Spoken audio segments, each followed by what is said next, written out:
She's not breathing. Reaper's voice shattered the December night as his flashlight found her.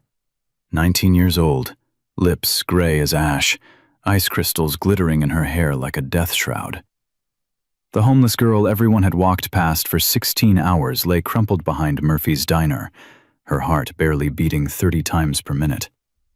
Within seconds, 5 Hell's Angels crashed into that alley, their boots pounding frozen concrete. What the next 2 hours would reveal: a trafficking ring, corrupt cops, and 180 bikers willing to risk everything, would tear Billings, Montana apart and force America to see who the real monsters were. Hit subscribe now and comment your city below, because this story will challenge everything you thought you knew about heroes, and you need to hear how it ends. Marcus Reaper Thompson hadn't planned to check the alley. Hell, he hadn't planned much beyond getting his brothers through Billings without incident, distributing toys to kids who needed Christmas miracles, and riding back to Missoula before the roads iced over completely. 48 years old, president of the Montana Hell's Angels chapter, former Marine who'd seen things in Fallujah that still woke him screaming. Reaper had learned to keep his head down and his conscience quiet. But Frank Murphy had mentioned her. That homeless girl, Frank had said while pouring coffee into chipped mugs for the brothers who'd stopped in to warm up. The one who sleeps out back. Haven't seen her today. Course, who'd be out in this cold if they had a choice? The temperature had dropped to -15. Wind chill made it feel like -30, the kind of cold that killed. Reaper had lost his daughter Sarah to cold like this. 12 years ago. She'd been 16, angry about some stupid thing he couldn't even remember now, and she'd run out of the house in just a hoodie. He'd thought she'd come back, thought she'd cool down and realize she was being dramatic. He'd found her 3 hours later, hypothermic, barely alive. She'd survived 2 days in the ICU before her body gave up. He'd been thinking about Sarah when he grabbed the flashlight from his saddlebag. "Where you going, boss?" Bulldog called from inside the diner. "Just checking something. Be right back." The alley smelled like rotting food and desperation. The dumpster overflowed with garbage bags that had frozen solid. Reaper's flashlight swept across broken pallets, cardboard boxes someone had tried to fashion into shelter, a shopping cart filled with what looked like a person's entire life. Then the beam found her. She was tucked into the corner where 2 buildings met, like she'd tried to make herself invisible. A sleeping bag, torn, barely thicker than a bedsheet, wrapped around her thin frame. One hand extended from the bag, fingers curled like claws. The skin wasn't pale, it was waxy, grayish-white, the color of the dead. Reaper's training kicked in before his mind fully processed what he was seeing.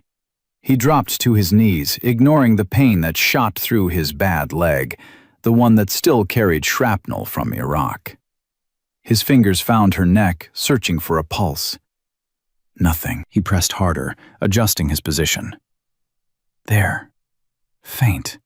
So faint he almost missed it. Maybe 30 beats per minute, when it should have been 60 or 70. He lowered his ear to her mouth, listening for breath.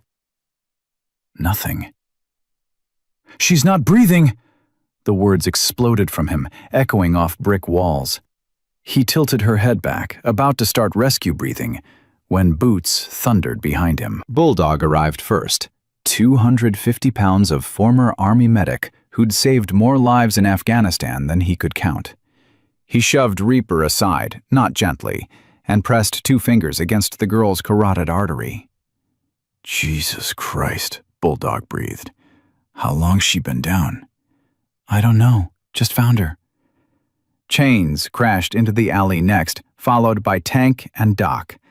All of them breathing hard, their faces shifting from curiosity to horror in the span of a heartbeat. "Start compressions," Doc said. He was an actual ER nurse at St. Vincent Hospital, rode with the club on weekends. "Bulldog, you breathe. Chains, call 911. Tank, get your truck running, heat on maximum. Reaper." "I'm not leaving her." Doc locked eyes with him. They'd ridden together for 15 years. Doc knew about Sarah. Everyone did. Then clear space. We need room to work. Bulldog positioned his hands on the girl's chest, over her heart, through the thin fabric of her jacket. Inadequate, pathetic, practically useless. Reaper could see how small she was. Probably didn't weigh more than 100 pounds.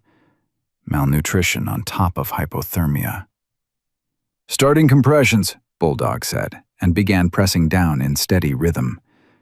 The girl's body moved with each compression like she was already a corpse. Chains had his phone out, barking into it. "Yeah, this is an emergency. We got a girl, late teens, severe hypothermia, not breathing, pulse barely there. Murphy's Diner, the alley behind it on 4th Street. Pause. "What do you mean, how long? Get a goddamn ambulance here, now!" He pulled the phone away from his ear, looking at Doc. "They're saying 45 minutes. Multi-car pileup on I-90 has all units tied up." 45 minutes? Reaper felt rage building in his chest, hot and violent. "She'll be dead in 10. Doc's jaw tightened. "Then we transport her ourselves." "You sure?" Chains asked. "Moving someone with severe hypothermia. You want to stand here and watch her die while we wait for an ambulance that might not come?" Doc's voice cut like glass. "Tank, your truck ready?" "Warming up right now," Tank said, already moving. Bulldog kept compressing. "We need to warm her, but we gotta do it right. Too fast and her heart stops completely. We need heated blankets, warming packs, and we need them 5 minutes ago." "The pharmacy's 3 blocks from here," Chains said. You'll scare the shit out of them and they'll lock the door," Doc interrupted. "I'll go. I'm still in my scrubs from the morning shift. They'll sell to me." He was already running. Reaper finally looked at the girl's face. Really looked. She couldn't have been more than 19. Dirt smudged her cheeks. Her hair, blonde under the grime, had been hacked short like she'd done it herself with dull scissors. Even unconscious, even dying, she looked exhausted. The kind of tired that sleep didn't fix. "How long you think she's been out here?" Tank asked quietly. "Frank said he saw her yesterday morning," Reaper said. "Left her some breakfast around 7. So maybe 16 hours?" In negative 15-degree weather. Bulldog didn't stop compressions, didn't break rhythm, but his voice shook with anger. "This city just let her freeze." "Nobody let her do anything," Chains said bitterly. "Nobody even saw her. That's worse." Reaper's radio crackled. It was Road Rash, one of his sergeants at arms, still inside the diner with the rest of the chapter.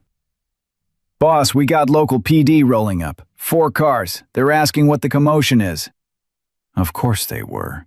4 cop cars for a disturbance call, but no ambulance for a dying girl. "Tell them we have a medical emergency and we're handling it," Reaper said into the radio. "They want to talk to you." "Then they can wait." He clicked off the radio. Bulldog switched positions with Tank, who took over compressions while Bulldog checked the girl's core temperature with a digital thermometer from his first aid kit. 84 degrees, he said grimly. "Normal's 98.6. She's in severe hypothermia." Doc came sprinting back into the alley, arms loaded with silver thermal blankets and chemical heating packs. Behind him, a teenage pharmacy tech followed, carrying more supplies. "This is everything we had," the kid said, eyes wide as he took in the scene. The nearly dead girl, the bikers surrounding her, the organized chaos. Is she gonna make it?" "Not if you stand there asking questions," Doc snapped. "Tear open those heating packs. We need 4 of them activated, now." The kid moved. Doc knelt beside the girl, gently removing her pathetic sleeping bag. Underneath, she wore jeans so thin they might as well have been paper, and a hoodie that had more holes than fabric. No gloves. Her boots, sneakers really, had separated from their soles. "Jesus," someone whispered. They wrapped her in thermal blankets, placed heating packs against her torso, under her arms, at her neck, not on her arms and legs. Warming the extremities first could send cold blood rushing back to her heart and stop it completely. "We need to move her to the truck," Doc said. "Tank, you drive. Bulldog, you're in back with me and her. We keep doing compressions all the way to St. Vincent." "I'm coming," Reaper said. Doc nodded. He'd expected that. Tank, 6'4" and built like his name suggested, lifted the girl as gently as if she were made of glass. She didn't weigh anything. A child's weight. Her head lolled against his chest. They emerged from the alley into the parking lot where 180 Hells Angels waited beside their motorcycles, engines rumbling. The local cops, 4 of them, led by Chief Raymond Porter, stood near their cruisers, hands hovering near their weapons. Chief Porter stepped forward. He was in his late 50s, soft around the middle, with a politician's smile that didn't reach his eyes. "Gentlemen, we got a call about a disturbance." "Medical emergency," Reaper said flatly. "We're transporting to St. Vincent. You want to help? You can clear traffic." Porter's gaze dropped to the girl in Tank's arms. For just a second, something flickered across his face. Recognition? Reaper couldn't tell. "That's the homeless girl who's been squatting behind Murphy's," one of the other cops said. "She has a name," Frank Murphy called from the diner doorway. He'd followed them out. Lily Martinez. And she's been sleeping there because your department shut down the overflow shelter last month for code violations." Porter's face hardened. "Mr. Murphy, this isn't the time." "When is the time, Chief? When she's dead?" "Oh, wait. She almost is." "We're leaving," Reaper announced. "Tank, get her in the truck.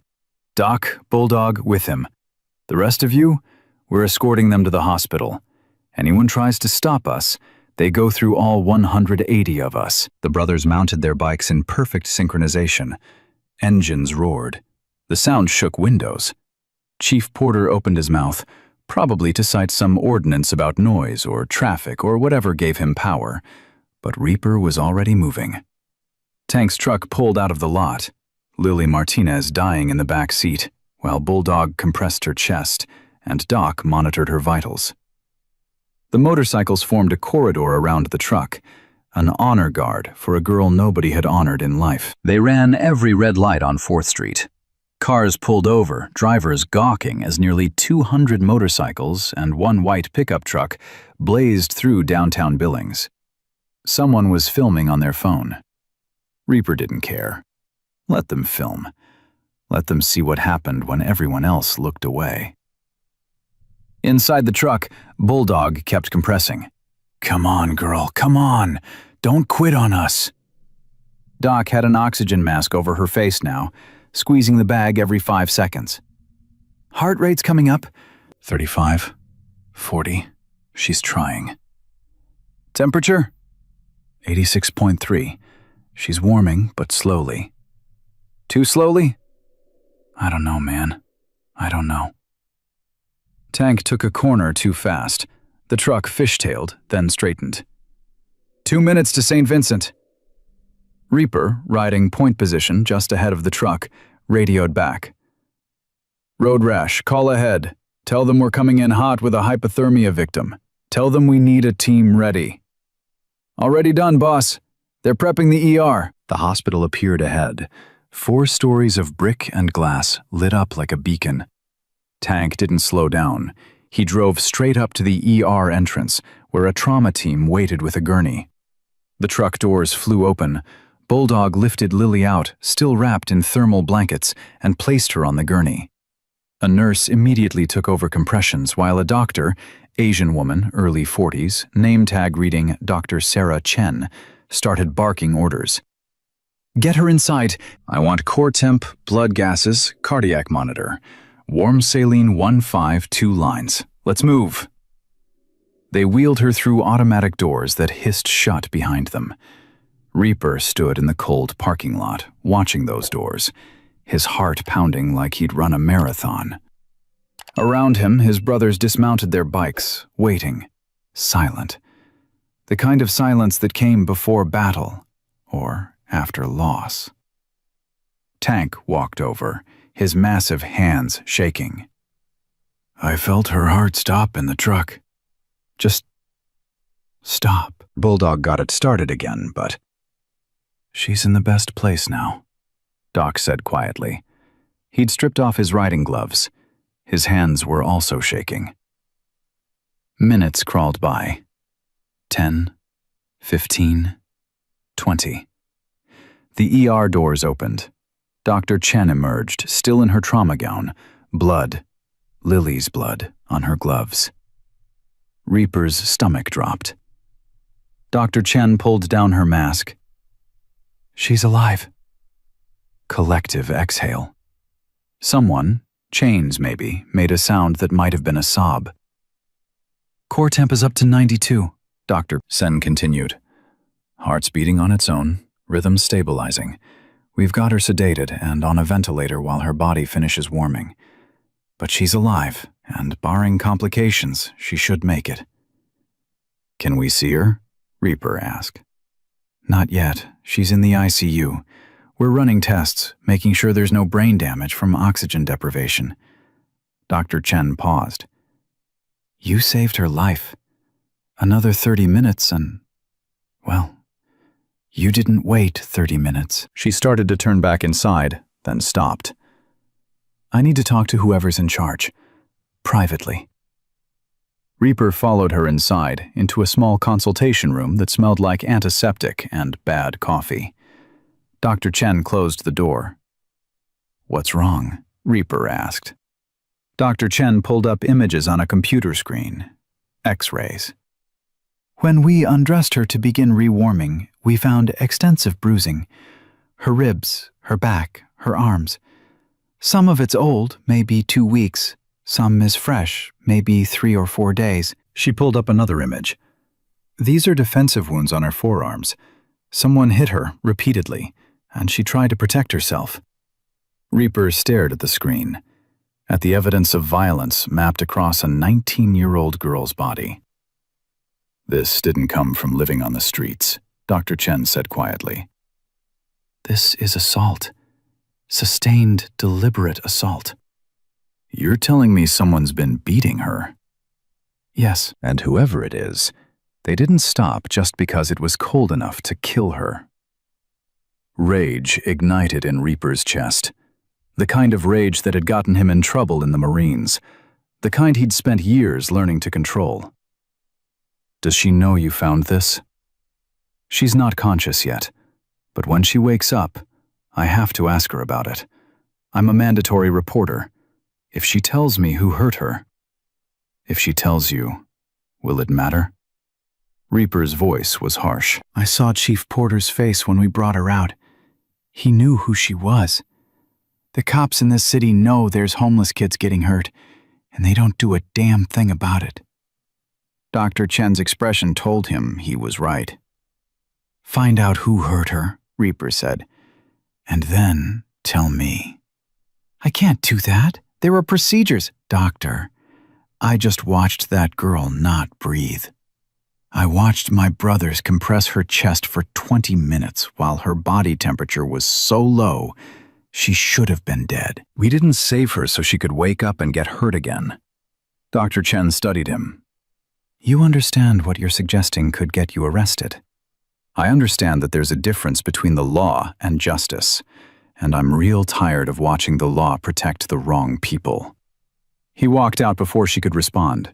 His brothers were still in the parking lot, all 180 of them, waiting for orders, waiting for direction, waiting to know if the girl would live and what happened next. Reaper climbed onto the hood of Tank's truck so they could all see him.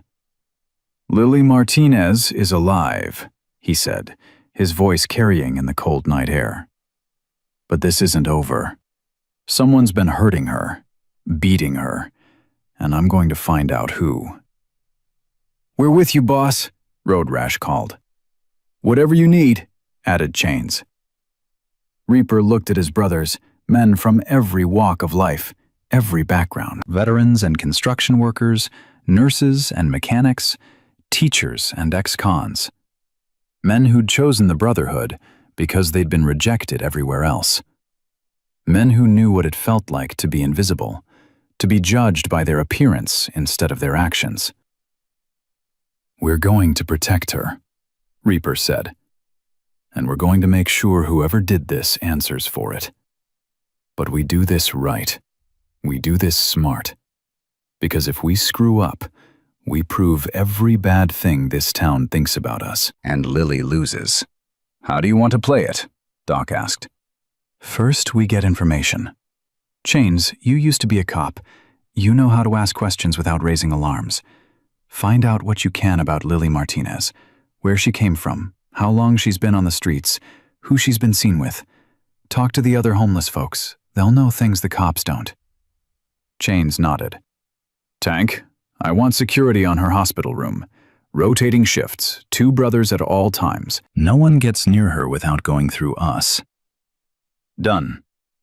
The rest of you, we're staying in Billings until this is finished. I know some of you have jobs to get back to, families waiting. If you need to leave, no hard feelings. But I'm seeing this through." No one moved. No one left. Of course they didn't. They were Hell's Angels, and they'd just found their mission. Inside the ICU, Lily Martinez's heart beat steady and strong, unaware that 180 men had just sworn to protect her. Unaware that her nearly dying had just changed everything.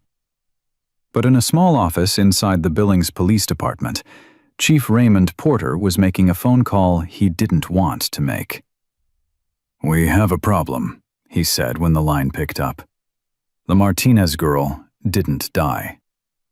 The voice on the other end swore viciously. "It's worse," Porter continued. "The Hells Angels saved her. They're asking questions. If she talks, then make sure she doesn't," the voice snapped, "or you're going down with me." The line went dead. Porter sat in his office, staring at the phone, knowing he'd just crossed a line he could never uncross. But he'd crossed so many lines already. What was one more? 3 blocks away, in Tent City under the overpass, a 17-year-old kid named Marcus, everyone called him Little M, heard about Lily. Heard the Hells Angels had saved her. Heard she was alive. Little M knew what had happened to Lily. Knew who'd hurt her. Knew why. He just didn't know if he had the courage to tell anyone. Not yet. But maybe soon. Because if the Hells Angels were really asking questions, really trying to protect Lily, maybe someone would finally listen. Maybe someone would finally care. And maybe, just maybe, the nightmare that had terrorized Billings' homeless youth for the past 2 years was about to end. Chains found Little M 2 hours after dawn, huddled in a makeshift tent under the 2nd Avenue overpass. The kid looked like he hadn't slept, which made sense. Nobody slept well in Tent City when the temperature dropped below 0. Chains had seen combat zones that looked more hospitable than this collection of tarps and cardboard boxes that Billings pretended didn't exist. Marcus, right? Chains kept his distance, hands visible. The last thing he wanted was to spook the kid. "People call you Little M?" The boy's eyes darted toward the exit, calculating escape routes. 17, maybe 18, with the kind of wariness that came from too many broken promises. "Depends who's asking." "Name's Chains. I ride with the Hells Angels. We're the ones who found Lily last night." Something shifted in Little M's face. Not trust, not yet, but maybe the beginning of it. "She alive?" "Yeah, barely. She's at St. Vincent, in the ICU. Little M's shoulders dropped, relief flooding through him so visibly that Chains felt something crack in his chest. This kid had been carrying the weight of thinking his friend was dead. "I need to ask you some questions about Lily," Chains said. "About what happened to her. About who hurt her." "I can't," Little M started, then stopped. His hands were shaking. "You don't understand. If I talk, if anyone finds out, then you end up like Lily. or worse. Chains sat down on a concrete barrier, making himself smaller, less threatening. 20 years as a cop had taught him how to read people. This kid was terrified. How long's it been going on? Little M's jaw worked like he was chewing words he couldn't spit out. Finally, he said, 2 years, maybe longer. I've only been on the streets for 8 months, so I don't know what it was like before. Who is it? His name's Derek. Derek Vaughn. The name came out like poison. His dad's on the city council. Real important guy, apparently. Derek likes to remind us of that. Likes to remind us that nobody gives a damn what happens to kids like us. Chains pulled out his phone, started taking notes. What's Derek do? Protection racket. That's what he calls it. Says if we want to stay in certain spots, the ones that aren't completely exposed, the ones where we won't freeze, we pay him $20 a week. And if you don't pay? Little N lifted his shirt. Bruises covered his ribs, purple and yellow, in various stages of healing. He's got friends, 3 or 4 guys who like hurting people. They come around every Friday night. You either have the money or you don't. Lily didn't have it. Lily told him to go to hell. Little M's voice cracked. 3 weeks ago. She said she'd rather freeze than give money to a trust fund kid playing gangster. Derek laughed, said she'd regret it. Last Friday, his guys caught her alone behind the library. They beat her pretty bad. She couldn't even stand upright for 2 days. Chain's hand tightened on his phone. You see this happen? No, but Sarah did. Sarah Chen. Wait, different Sarah. Sarah Williams. She's 16, been out here since her stepdad kicked her out for being gay. She tried to help Lily, and they hit her too. Broke her wrist. She's scared to go to the hospital because CPS will grab her, send her back to her stepdad. Where's Sarah now? Probably at the library when it opens. She goes there to get warm, charge her phone. Chain stood. I need you to come with me. You and Sarah both. You need to tell this to my boss. The Hells Angels president? Little M looked like Chains had just asked him to jump off a bridge. Man, I don't. His name's Reaper. 12 years ago, his daughter died from hypothermia. Last night, he was the one who found Lily. You think he's going to let this slide? I think he can't do anything about it. Little M's voice went flat. Derek's dad is Robert Vaughn. Councilman Vaughn. The guy who pushed through the Clean Streets initiative that shut down the overflow shelter. The guy who made it illegal to panhandle within 500 feet of any business. You know who his brother-in-law is? Chief of Police Raymond Porter. And there it was, the piece that made everything make sense. Chains had left the Billings PD 8 years ago after watching Porter bury an excessive force complaint against his own nephew. Chains had tried to go through proper channels, tried to do things by the book. Porter had made sure Chain's career ended in disgrace. A planted evidence accusation that couldn't be proven, but couldn't be disproven either. Chains had resigned rather than face a rigged investigation. He'd thought he'd left that corruption behind. Apparently, it had only gotten worse. All the more reason you need to talk to Reaper, Chains said. Porter can't touch what he can't hide, and we're really good at making noise. At St. Vincent Hospital, Tank and Bulldog stood guard outside Lily's ICU room like sentries at a fortress gate. Tank drank his 4th coffee of the morning, while Bulldog scrolled through his phone, reading news coverage of the rescue. We're trending on Twitter, Bulldog said. Someone posted video of us escorting the truck to the hospital. Hell's Angels save dying homeless girl. It's got 3 million views already. Porter's going to love that, Tank muttered. Porter can kiss my... The ICU doors swung open. Dr. Sarah Chen emerged, looking like she'd been awake for 36 hours straight. Probably had been. She's awake, Dr. Chen said, and she's asking for whoever found her. Reaper had been sitting in the waiting room, staring at terrible coffee he wasn't drinking. He was on his feet before Dr. Chen finished the sentence. How is she? Vitals are stable. Core temperature is normal. We did an MRI. No brain damage. Physically, she's going to recover. Dr. Chen paused. Psychologically, that's a different story. She's traumatized. Deeply. And when I asked her about the bruises, she won't talk. She won't confirm or deny. But Reaper, those injuries didn't come from falling. I've seen enough assault victims to know the difference. Let me talk to her. Dr. Chen hesitated. She's fragile right now. If you push too hard, I won't. Through the window, Reaper could see her, propped up on pillows, an IV in her arm, oxygen cannula in her nose. She looked even smaller in the hospital bed than she had in that alley. He knocked softly on the doorframe. She turned her head. Her eyes, brown, exhausted, ancient despite her 19 years, locked on him. For a long moment, neither spoke. Then Lily said, her voice barely above a whisper, "You're the one who found me." "Yeah." "Why?"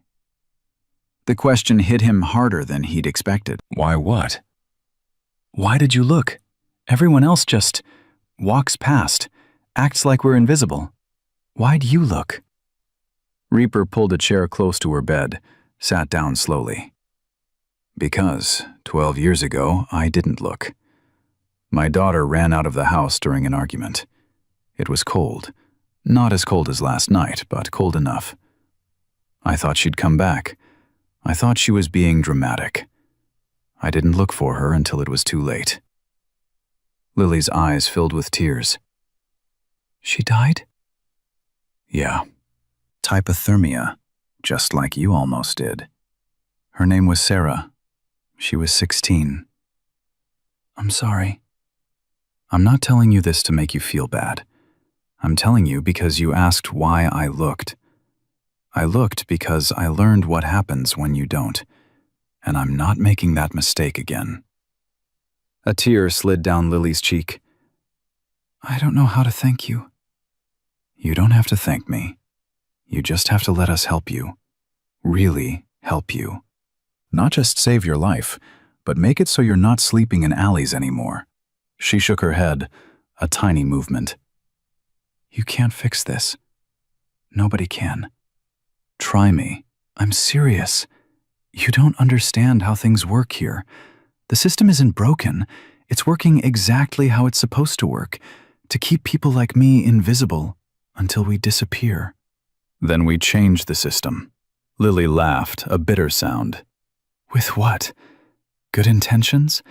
I've been trying to get off the streets for 8 months. You know how many job applications I've filled out? 73. You know how many called me back? 0. Because I don't have an address. Because I don't have clean clothes for an interview. Because I smell like the streets no matter how many times I wash in public bathroom sinks. Reaper leaned forward. What if you had an address? What if you had clean clothes? What if you had people backing you up? Then I'd still have Derek Vaughn's people beating the hell out of me every time I step outside. The name hung in the air like a curse.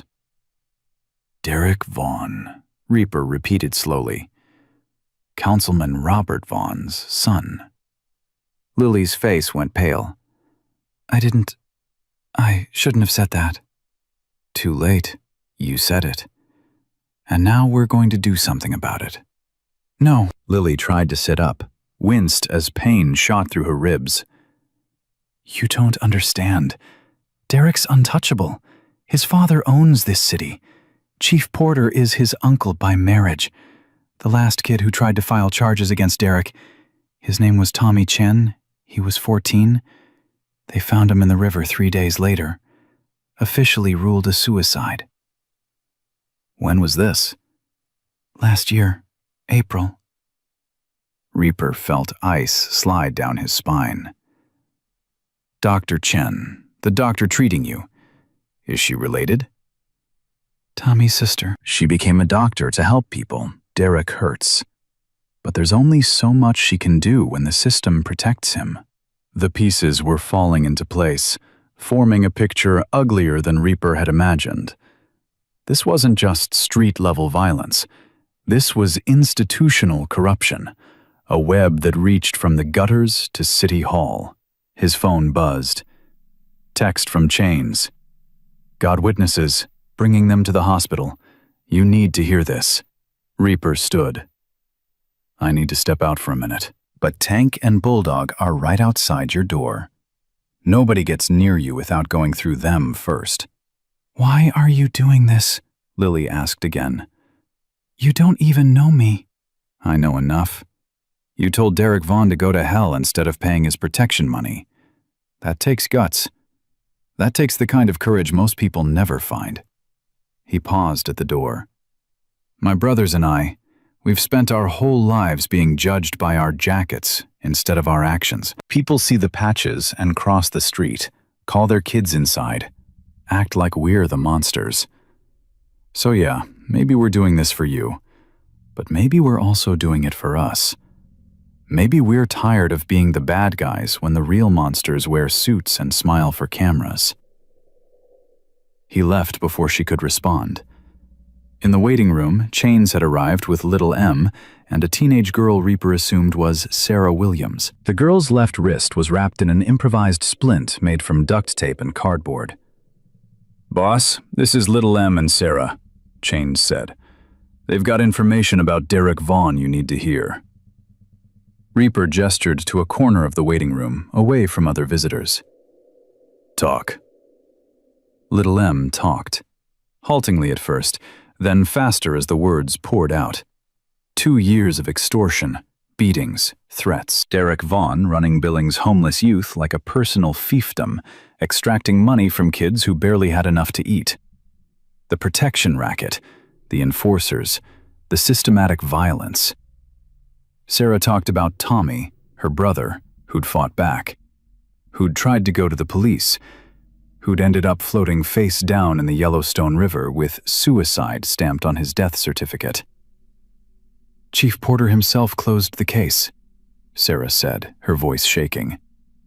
"Didn't even investigate." Did Tommy was troubled and at risk, and that sometimes these things happen.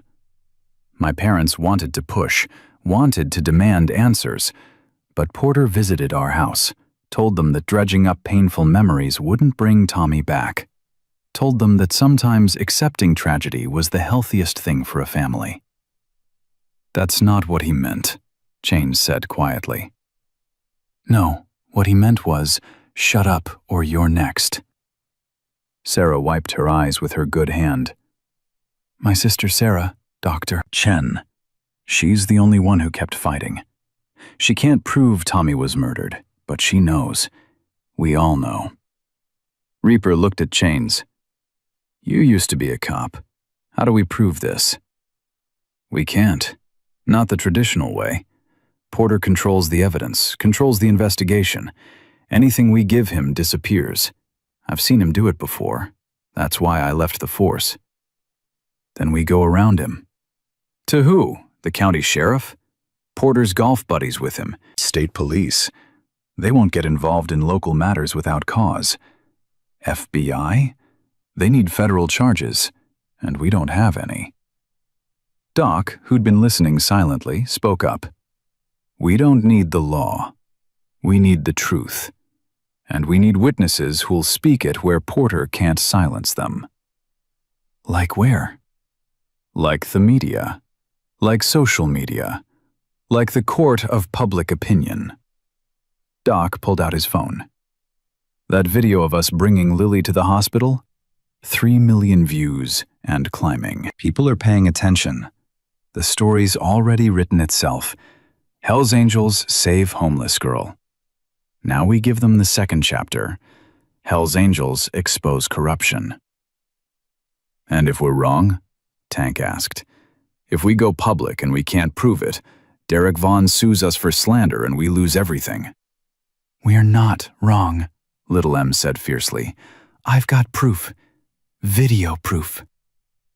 Every head turned toward him. "I've been recording Derek for 3 months," Little M continued. "On my phone, every time he comes to collect money, every threat, every time his guys hurt someone.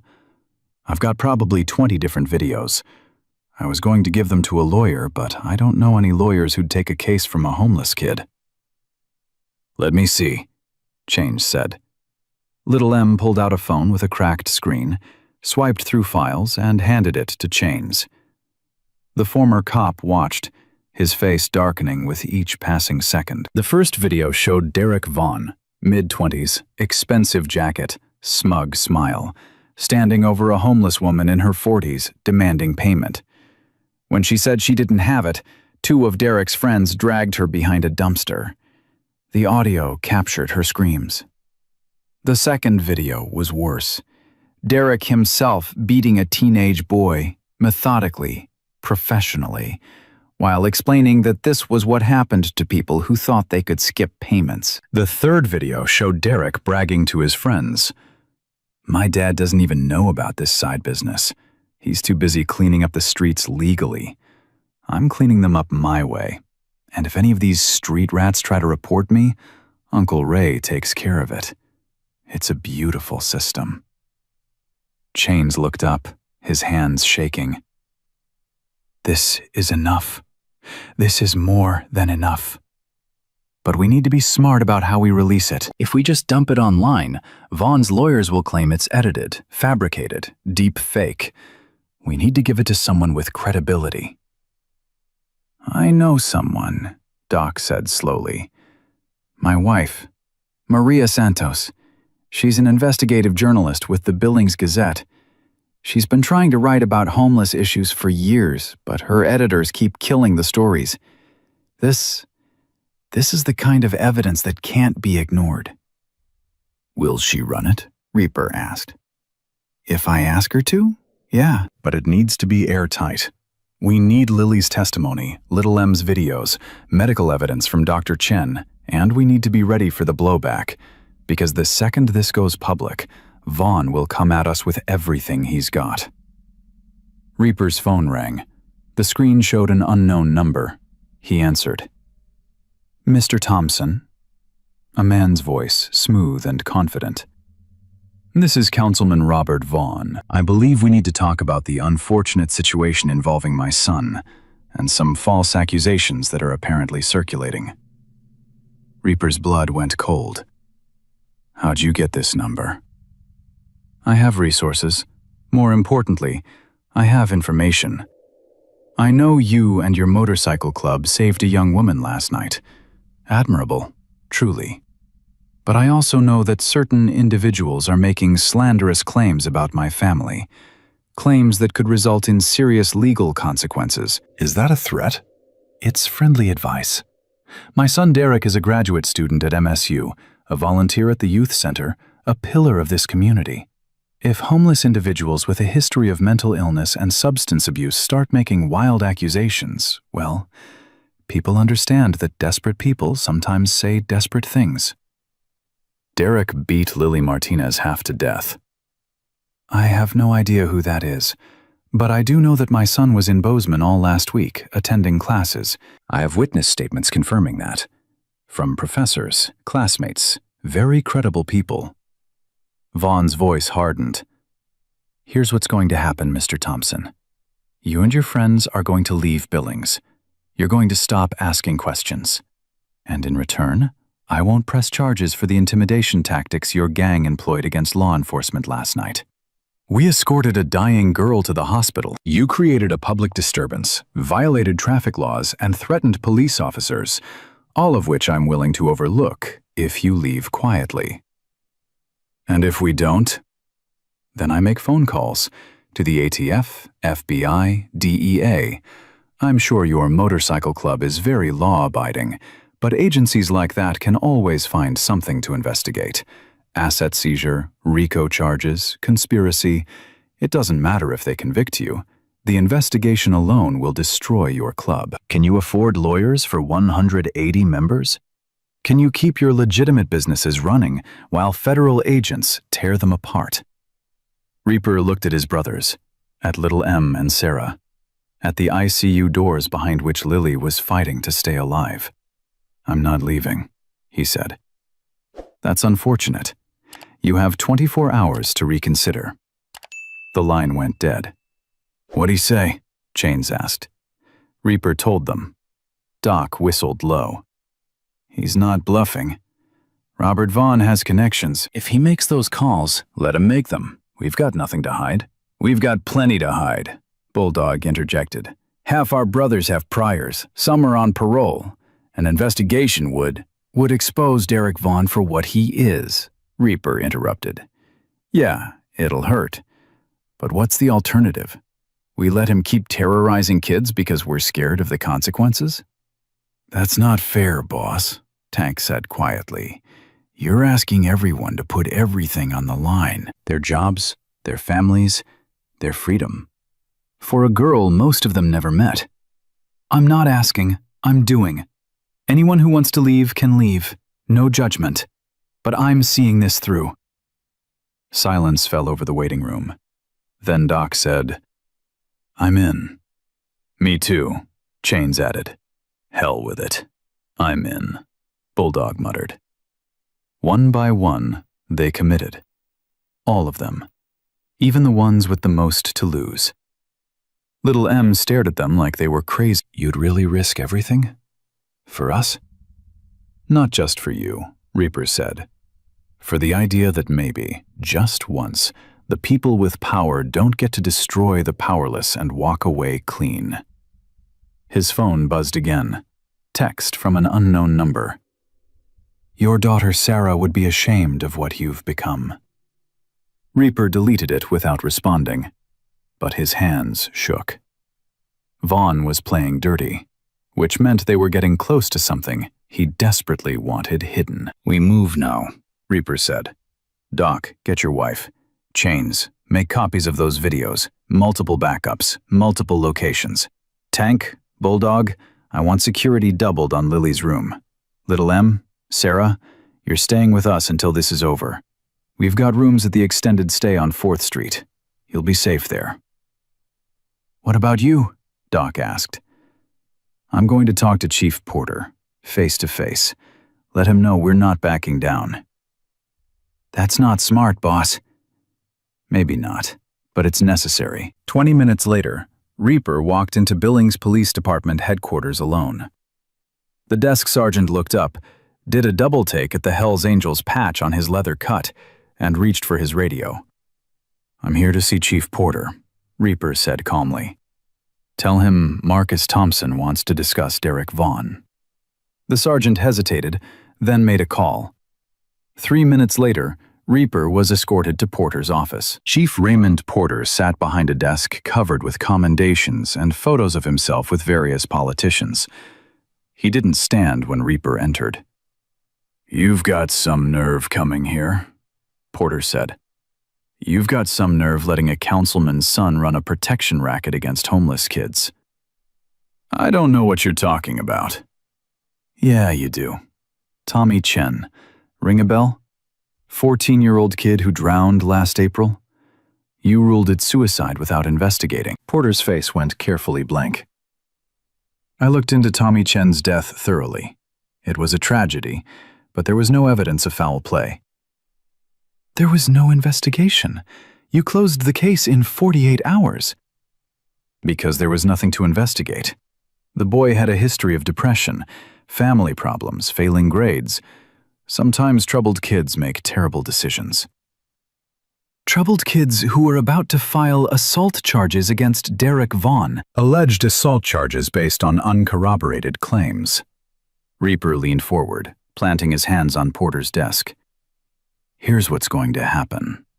I'm going to find every kid Derek Vaughn hurt. I'm going to get their statements, their evidence, their testimony. And I'm going to make sure the whole world knows what kind of man you are.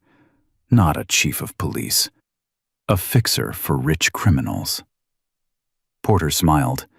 It didn't reach his eyes. "Good luck with that. But before you go tilting at windmills, let me give you some advice, Mr. Thompson. I've been in law enforcement for 32 years. I know how to make problems disappear. And right now, you're a problem." "That sounds like a threat." "It's a statement of fact. You're interfering with official business, harassing a city councilman's family, spreading defamatory accusations. I could arrest you right now. Probably should. Then do it. Arrest me. See what happens when you try to book the president of a motorcycle club for asking questions about dead kids. They stared at each other. Finally, Porter said, "Get out of my office." Reaper left, but as he walked through the station, he felt eyes on him. Cops watching, whispering. Some looked angry, some looked curious. One, a young female officer whose name tag read Martinez, looked almost hopeful. Outside, Reaper's phone rang. "Doctor, boss, we got a problem." Maria wants to run the story, but her editor killed it. Said it's too inflammatory, legally risky. They won't publish without more corroboration. Then we go around the newspaper. How? Reaper thought about the video that had already gone viral. Thought about social media. About the power of the truth when you shouted it loud enough that silence became impossible. We tell the story ourselves. Live stream.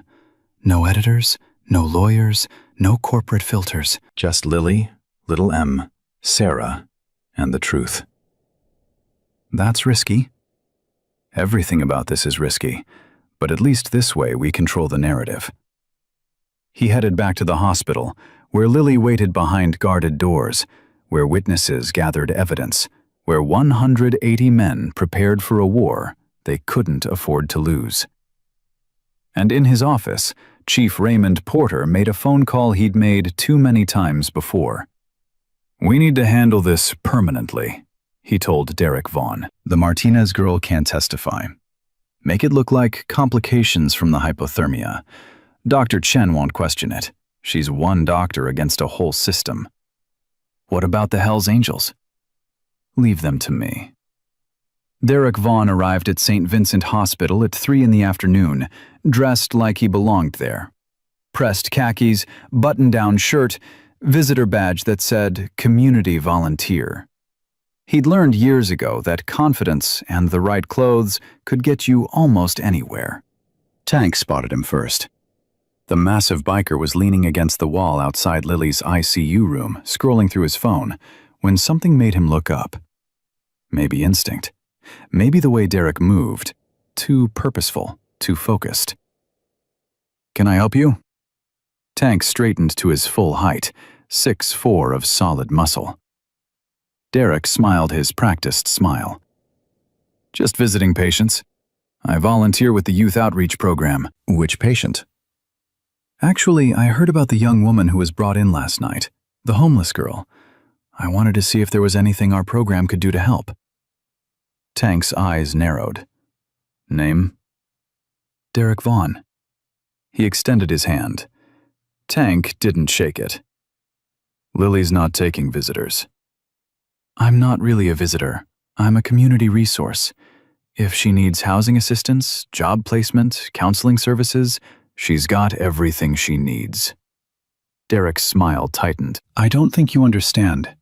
My father is Councilman Robert Vaughn. We have connections that could really help this girl get back on her feet."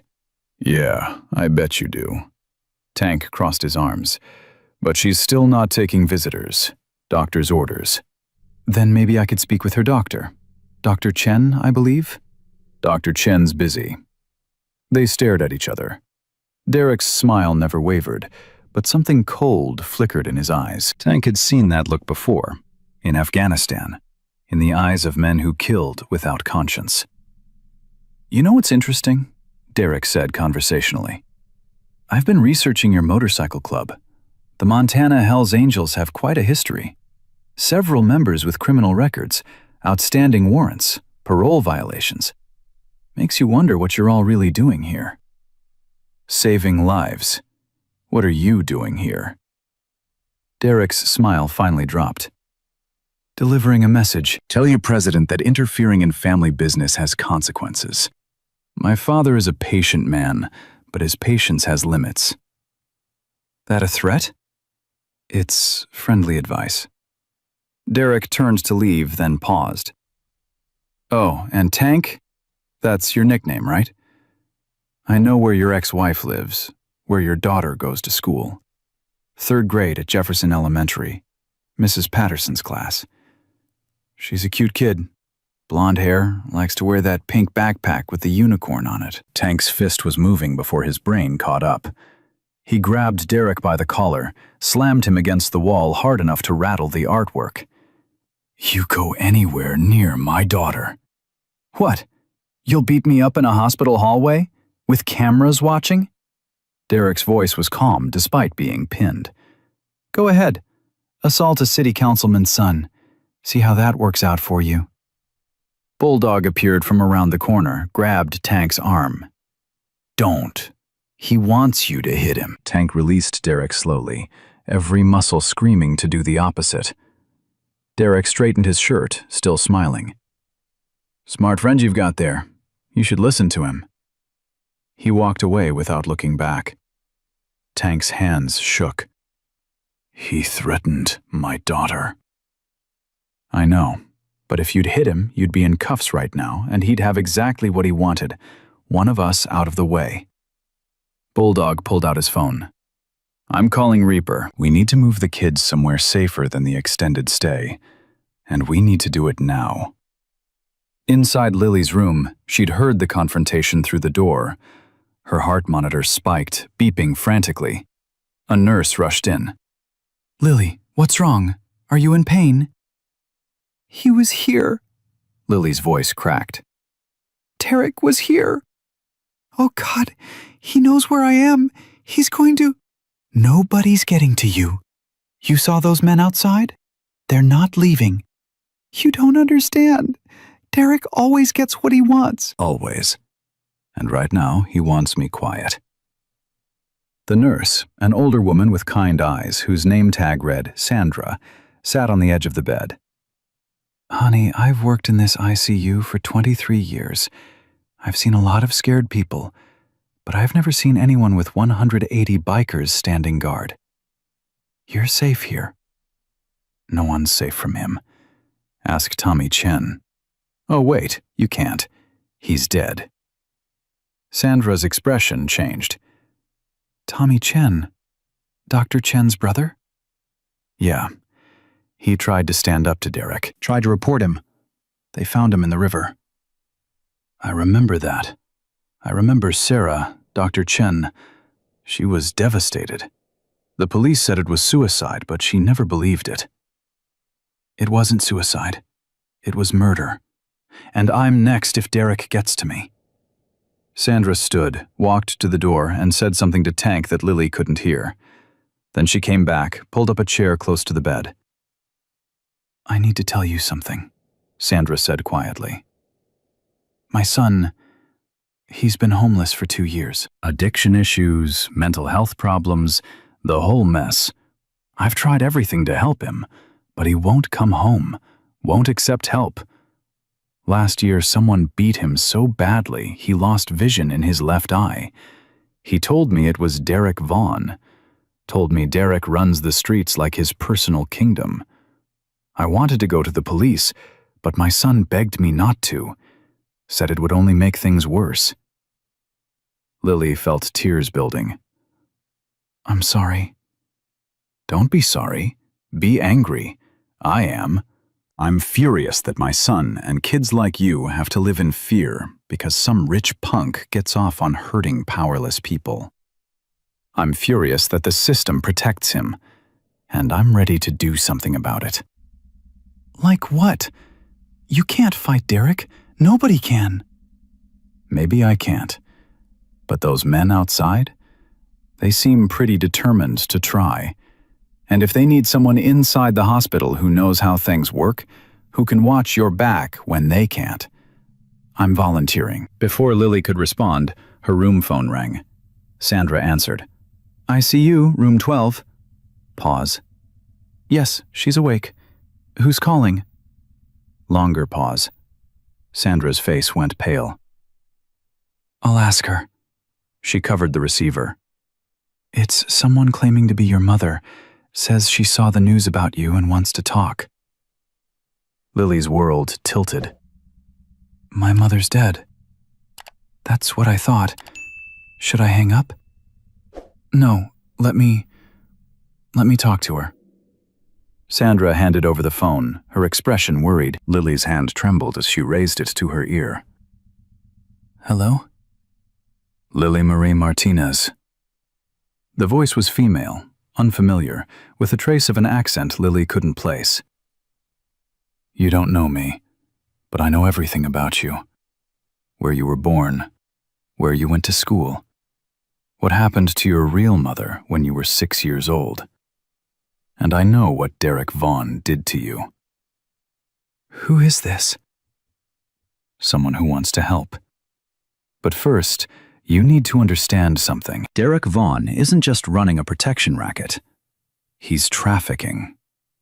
The word hit Lily like a punch. What? Why do you think he targets homeless youth specifically? Kids with no family, no connections, no one who'll notice if they disappear. He's been moving them out of state. Montana to Seattle, Seattle to Portland, Portland to Los Angeles. The protection racket is just the recruitment phase. Kids who can't pay their debts get offered a deal. Work it off by doing jobs in other cities, except they never come back. Lily's mind raced through faces. Kids she'd known who'd vanished. Miguel, who'd been in Tent City last spring and then just gone. Amy, who'd said she had a job opportunity in Seattle and left with 2 of Derek's guys. Brandon, who'd owed Derek $300 and disappeared the day after he couldn't pay. I don't believe you. Yes, you do. You've already started counting them in your head. The ones who vanished. The ones Derek's people said went to rehab or got family help or found jobs. How many, Lily? How many kids have disappeared in the last 2 years? Too many. Way too many. Why are you telling me this? Because I need you alive. I need you to testify. I'm FBI agent Susan Martinez, Human Trafficking Division. I've been investigating Derek Vaughn for 18 months, but I can't touch him without witnesses, kids who'll go on record. And they're all either gone or too scared to talk. I'm too scared to talk. I know, but you're also the only witness who survived long enough to get protection. Those Hell's Angels guarding your door? They just bought you something no other victim has had. Time. Time to heal, time to think, and time for me to build a case strong enough that Derek Vaughn and his father can't make it disappear. His father knows? Silence on the line. Then, Robert Vaughn doesn't know about the trafficking.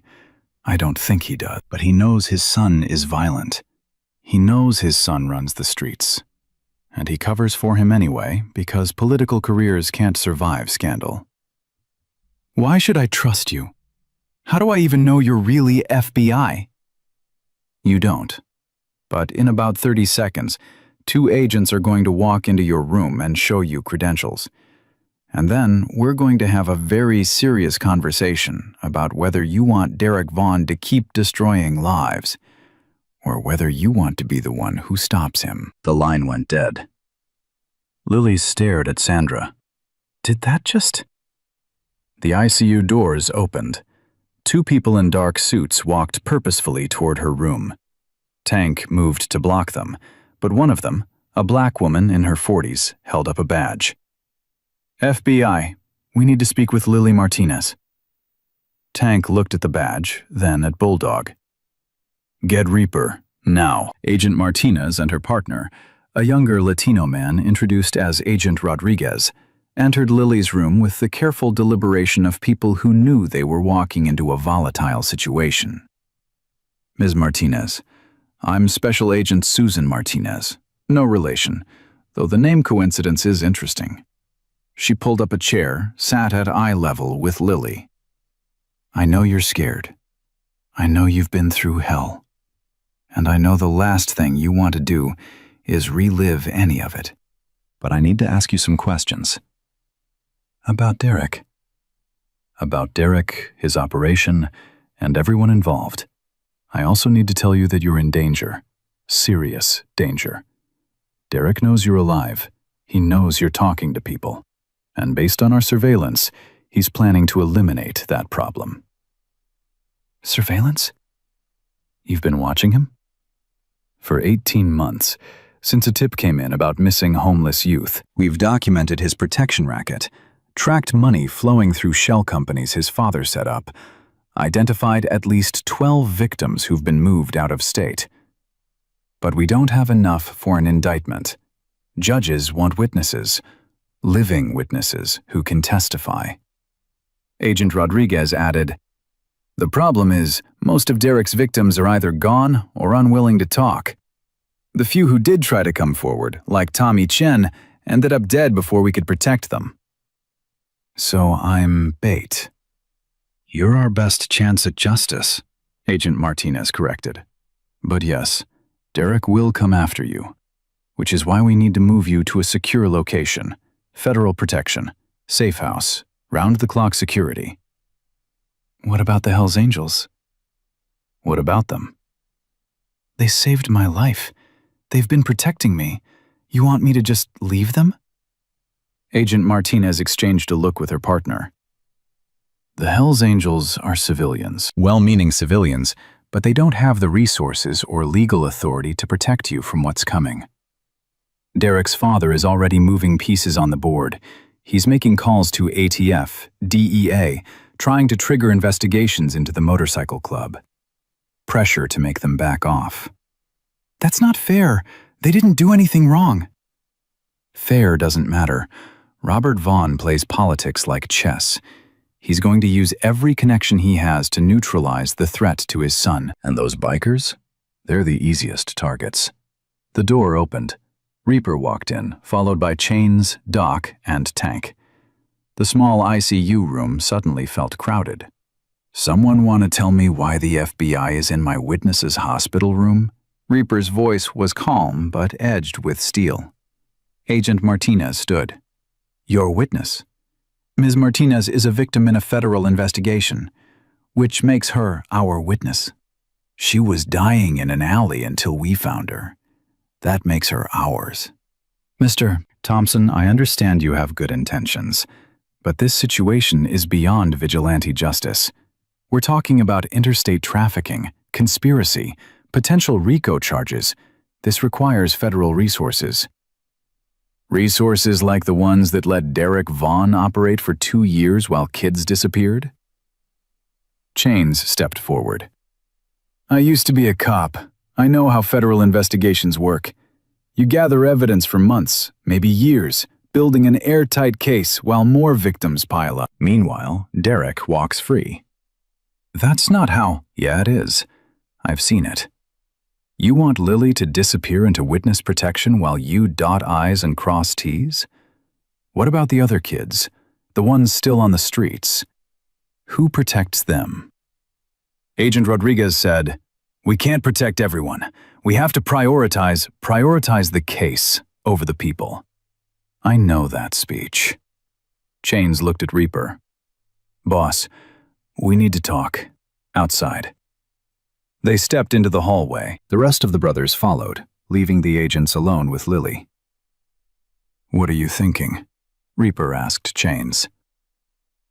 "I'm thinking the feds want to take over, and if we let them, Lily disappears and we never see her again. No testimony, no justice, just another sealed case file somewhere." Doc pulled out his phone. "Maria just texted.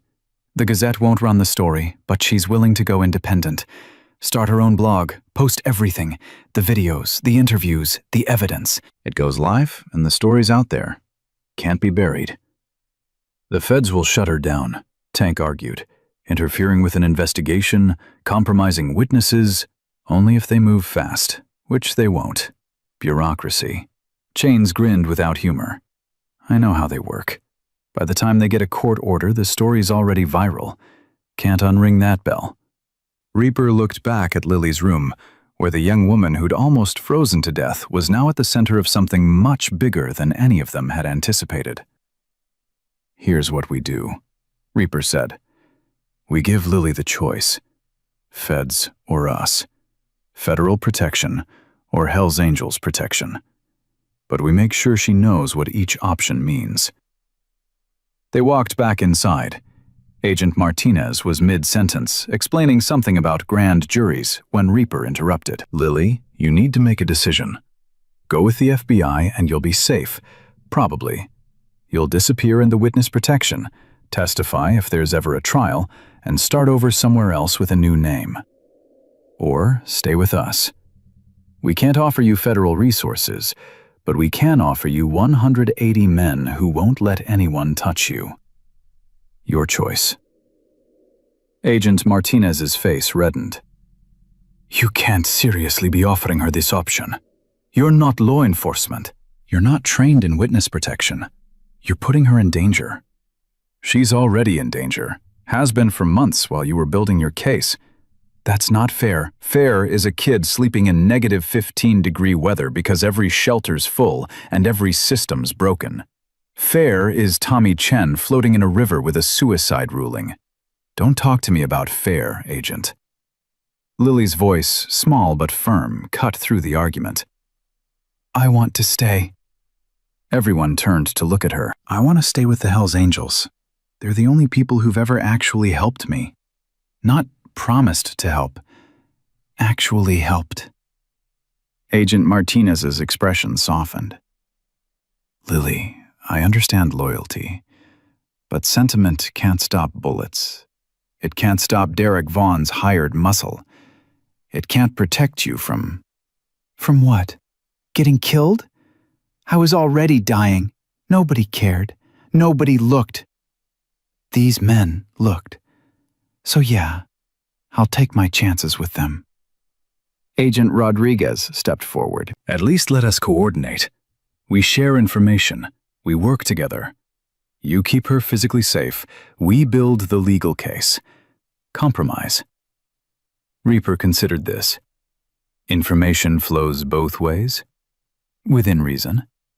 Define reason. We can't compromise an ongoing investigation, but we can share threat assessments, evidence that doesn't compromise sources, and coordinate security. Deal.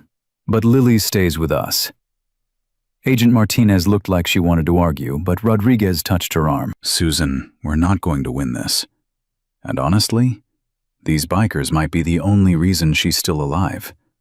Let's work with what we've got. She nodded reluctantly.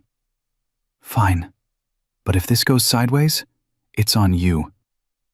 Story of my life, Reaper said. The agents left with promises to coordinate, to share information, to build a case together. Reaper didn't trust them completely, but he trusted their motivation. They wanted Derek Vaughn, and right now, their goals aligned. Sarah, who'd been quietly observing everything, said, I hate to interrupt, but Dr. Chen needs to see you all. She's in the consultation room down the hall. Said it's urgent. They found Dr. Sarah Chen surrounded by medical files, her eyes red from crying or exhaustion or both. I've been going through Tommy's autopsy report, she said without preamble. The one Chief Porter claimed proved suicide. I never believed it, but I couldn't prove anything was wrong. Until now. She pulled up images on her computer. Tommy had defensive wounds, bruising on his knuckles consistent with fighting back, bruising on his forearms from blocking punches. The medical examiner noted these but classified them as consistent with struggling in the water during drowning. But they weren't, Chain said. No, they were fresh, less than an hour old when he died, which means he was beaten, then drowned. The water in his lungs, the ME tested it, found it was consistent with the Yellowstone River. But there was also tap water. Chlorinated tap water in his stomach. Doc leaned forward. Meaning? Meaning someone held his head underwater in a sink or bathtub first, probably to scare him, make him talk, or recant his statement against Derek. Then they took him to the river and drowned him for real. The room went silent. Dr. Chen's voice shook. My 14-year-old brother was tortured and murdered, and the medical examiner who signed off on it works for the county. The county that employs Chief Porter. The county where Robert Vaughn has political influence. Who was the M.E.? Chains asked. Dr. Gerald Hastings. He's been county medical examiner for 12 years. Chains pulled out his phone, started searching. Hastings, let me see. Graduated University of Montana, hired 2012, reappointed 2018 by... He looked up. By a county board that included Robert Vaughn. So Vaughn's got the police and the medical examiner, Tank said. What else? Probably judges, prosecutors, half the city council, Chains said bitterly. This is how corruption works. It's not one bad apple. It's the whole system protecting itself. Reaper's phone buzzed. Text from Little M. Derek's at Tent City. He's looking for Sarah Williams. Says he needs to talk to her about false accusations. People are scared. We need to move, Reaper said. Now. Bulldog, Tank, stay with Lily. Everyone else, we're going to Tent City. They moved fast. 12 motorcycles, engines roaring to life in the hospital parking lot. The ride to the 2nd Avenue overpass took 8 minutes. When they arrived, Tent City was in chaos. Derek Vaughn stood in the center of the encampment, flanked by 3 men built like bouncers. He was holding a baseball bat, tapping it against his palm. I'm looking for Sarah Williams, Derek announced loudly. Someone here knows where she is, and we're not leaving until someone tells us.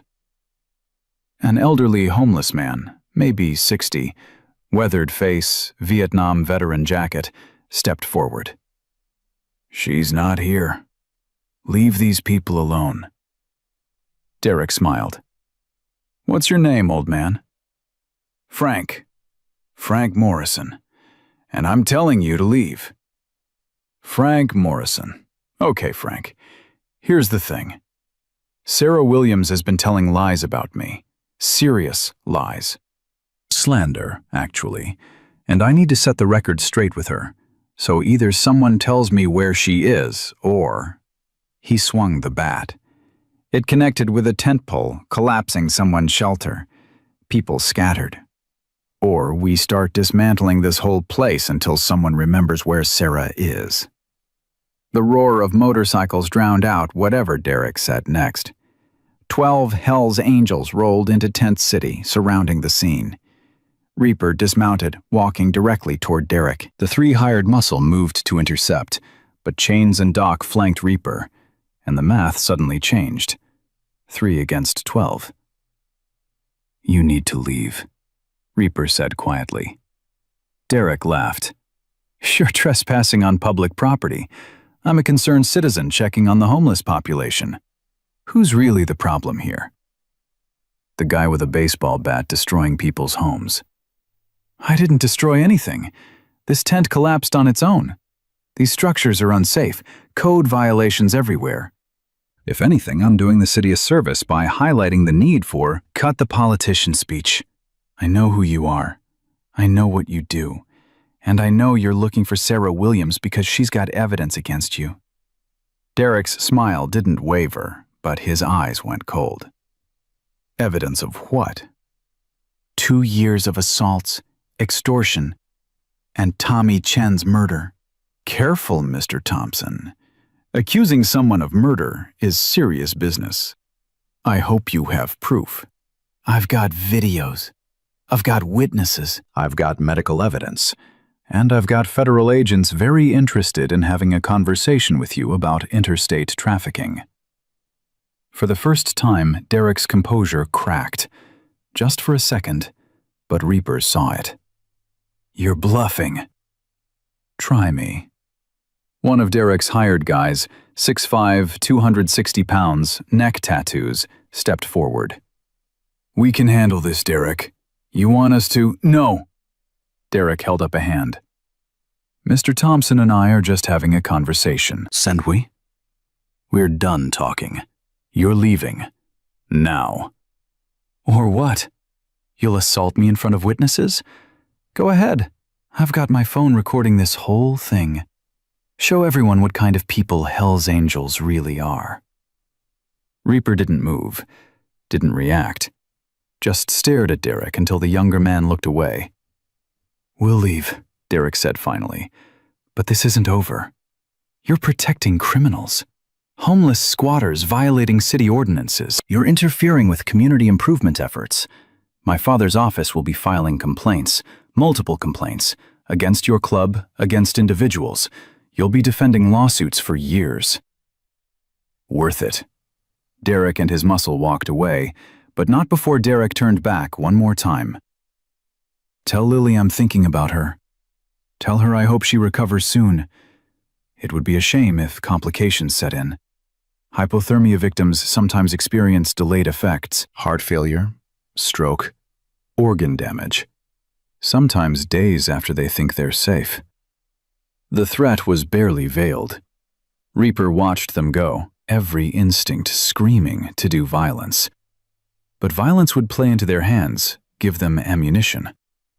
Little M emerged from behind a dumpster where he'd been hiding. "He's going to kill her. You know that, right? He's going to kill Lily." "Not if we move her first." "Move her where? He's got money, connections, people everywhere. There's nowhere safe." Reaper pulled out his phone, made a call. "Road Rash, I need you to organize something. We're moving Lily tonight, not to another hospital, somewhere Derek Vaughn can't reach, somewhere we control completely." "Where you thinking, boss?" "The clubhouse, Missoula. We fortify it, turn it into a fortress, and we dare anyone to try getting through 180 Hell's Angels to get to her." "That's a 3-hour ride." "Then we better get started." Dr. Chen stood in the doorway of Lily's ICU room at 11 that night, her face drawn with exhaustion and something darker. Fear, maybe. Or guilt. "I can't discharge her," she said to Reaper, who'd been coordinating the move to Missoula for the past 6 hours. "Medically she's stable, but moving her this soon could cause complications. Her body's still recovering from severe hypothermia. The stress alone could—" "Derek Vaughn threatened her life in this hospital today," Reaper interrupted. "Staying here could kill her faster than leaving." "I know. I heard what he said. But I'm a doctor. I took an oath." "So did Chief Porter. Look how that turned out." Dr. Chen flinched. They both knew she was thinking about Tommy, about the autopsy report she'd found buried in county records, about the medical examiner who'd signed off on lies. "If I discharge her against medical advice and something happens—" "Then it's on me, not you. I'll sign whatever paperwork you need, but we're moving her tonight." Sandra, the ICU nurse who'd been hovering nearby, stepped forward. "I'll go with her." Everyone turned to look at her. "I'm serious. I've got vacation time saved up, 2 weeks, and I know how to monitor post-hypothermia patients. If she's leaving, she needs medical supervision." "Sandra, you can't just—" Dr. Chen started. "Yes, I can. My son's out there on those streets. Derek Vaughn put him in a hospital last year, and I didn't do anything." "Didn't fight back. Didn't speak up. Just hoped it would get better." Sandra's voice cracked. "It didn't get better. It got worse. And now I've got a chance to actually help someone Derek hurt. I'm taking it." Reaper studied the older woman. She was maybe 55, soft around the edges, the kind of person you'd never look at twice. But there was steel in her eyes now. "You understand what you're signing up for. If Vaughn finds out you helped us, he'll come after you." "Let him try. I've already lost my son to the streets. I've got nothing left to lose." "Then pack a bag. We leave in an hour." The transfer happened fast. Lily, still weak but conscious, was moved to a wheelchair. IV bags, medications, monitoring equipment. Sandra coordinated everything with the efficiency of someone who'd spent decades in emergency medicine. Dr. Chen signed discharge papers with shaking hands, knowing she was probably ending her career at St. Vincent, but unable to stop herself. "I'm coming too," Dr. Chen said suddenly. Sarah, no, Sandra started. Tommy was my brother. These people killed him and called it suicide. I'm not sitting on the sidelines anymore. Reaper wanted to argue, wanted to tell her this wasn't her fight. But he recognized the look on her face. He'd seen it in the mirror every day since Sarah died. Grief mixed with rage. Guilt mixed with purpose. Fine, but we move now. They went out through the service entrance. Tank had pulled his truck around back, engine running. Bulldog and Chains flanked them, watching every shadow, every movement. The parking lot was nearly empty at this hour, just a few night shift workers' cars and one black sedan that looked too clean, too official. Feds, Chains muttered, nodding toward the sedan. Agent Martinez stepped out, followed by Rodriguez. She walked directly to Reaper. Going somewhere? Medical transfer. Family emergency. Don't insult my intelligence. You're moving her to your clubhouse in Missoula. You think we don't have eyes on you? If you know where we're going, then you know we're not hiding. We're protecting her. In a building we have no jurisdiction over, no warrant access, no legal authority to enter. Very convenient. Reaper met her eyes. You want to stop us, Agent? Arrest us for taking a girl to a safer location? Go ahead. But while you're processing paperwork, Derek Vaughn's planning his next move. So what's it going to be? Agent Martinez's jaw tightened. For a long moment, nobody moved. Then she said, We're following you. Separate vehicles, maintaining distance. But we're following. Suit yourself. They loaded Lily into Tank's truck. Sandra climbed in beside her, already checking vitals. Dr. Chen got in her own car, a sensible Honda that looked out of place next to the motorcycles. The convoy formed. Tank's truck in the center, surrounded by 40 Hells Angels on bikes, with Agent Martinez's sedan trailing a quarter-mile back. They'd barely reached the city limits when Reaper's phone rang. Unknown number. Yeah? You made a mistake. Robert Vaughn's voice was calm, almost conversational. Taking that girl out of the hospital. Now you're guilty of kidnapping. A federal offense, actually, since you're crossing state lines. She left voluntarily. We've got signed discharge papers. Signed under duress. I've already spoken with the hospital administrator. Dr. Chen will be terminated for violating patient care protocols. Nurse Sandra Miller will lose her license. And you'll be arrested the moment you cross into Missoula. Then I guess we'll see you there. You really want to do this? Protect one homeless girl against the entire weight of Montana's legal system? I can destroy you, Thompson. I can destroy everyone who helped you. One phone call. Then make your phone call. But while you're dialing, ask yourself if you really want the FBI looking into why your son's so interested in keeping this particular girl quiet. Silence on the line. The FBI's already involved, Councilman. They've been investigating Derek for 18 months. Interstate trafficking, missing homeless youth. Your son's not running a protection racket. He's running a pipeline. And when that comes out, and it will come out, you can kiss your political career goodbye. You're lying. Am I?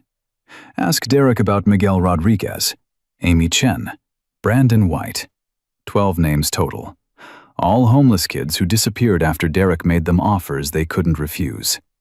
The FBI's got documentation, surveillance, testimony. Your son's going to federal prison, and the only question is whether you go with him. I had nothing to do with. You covered for it. Tom Chen tried to report Derek, and you made sure Chief Porter buried it.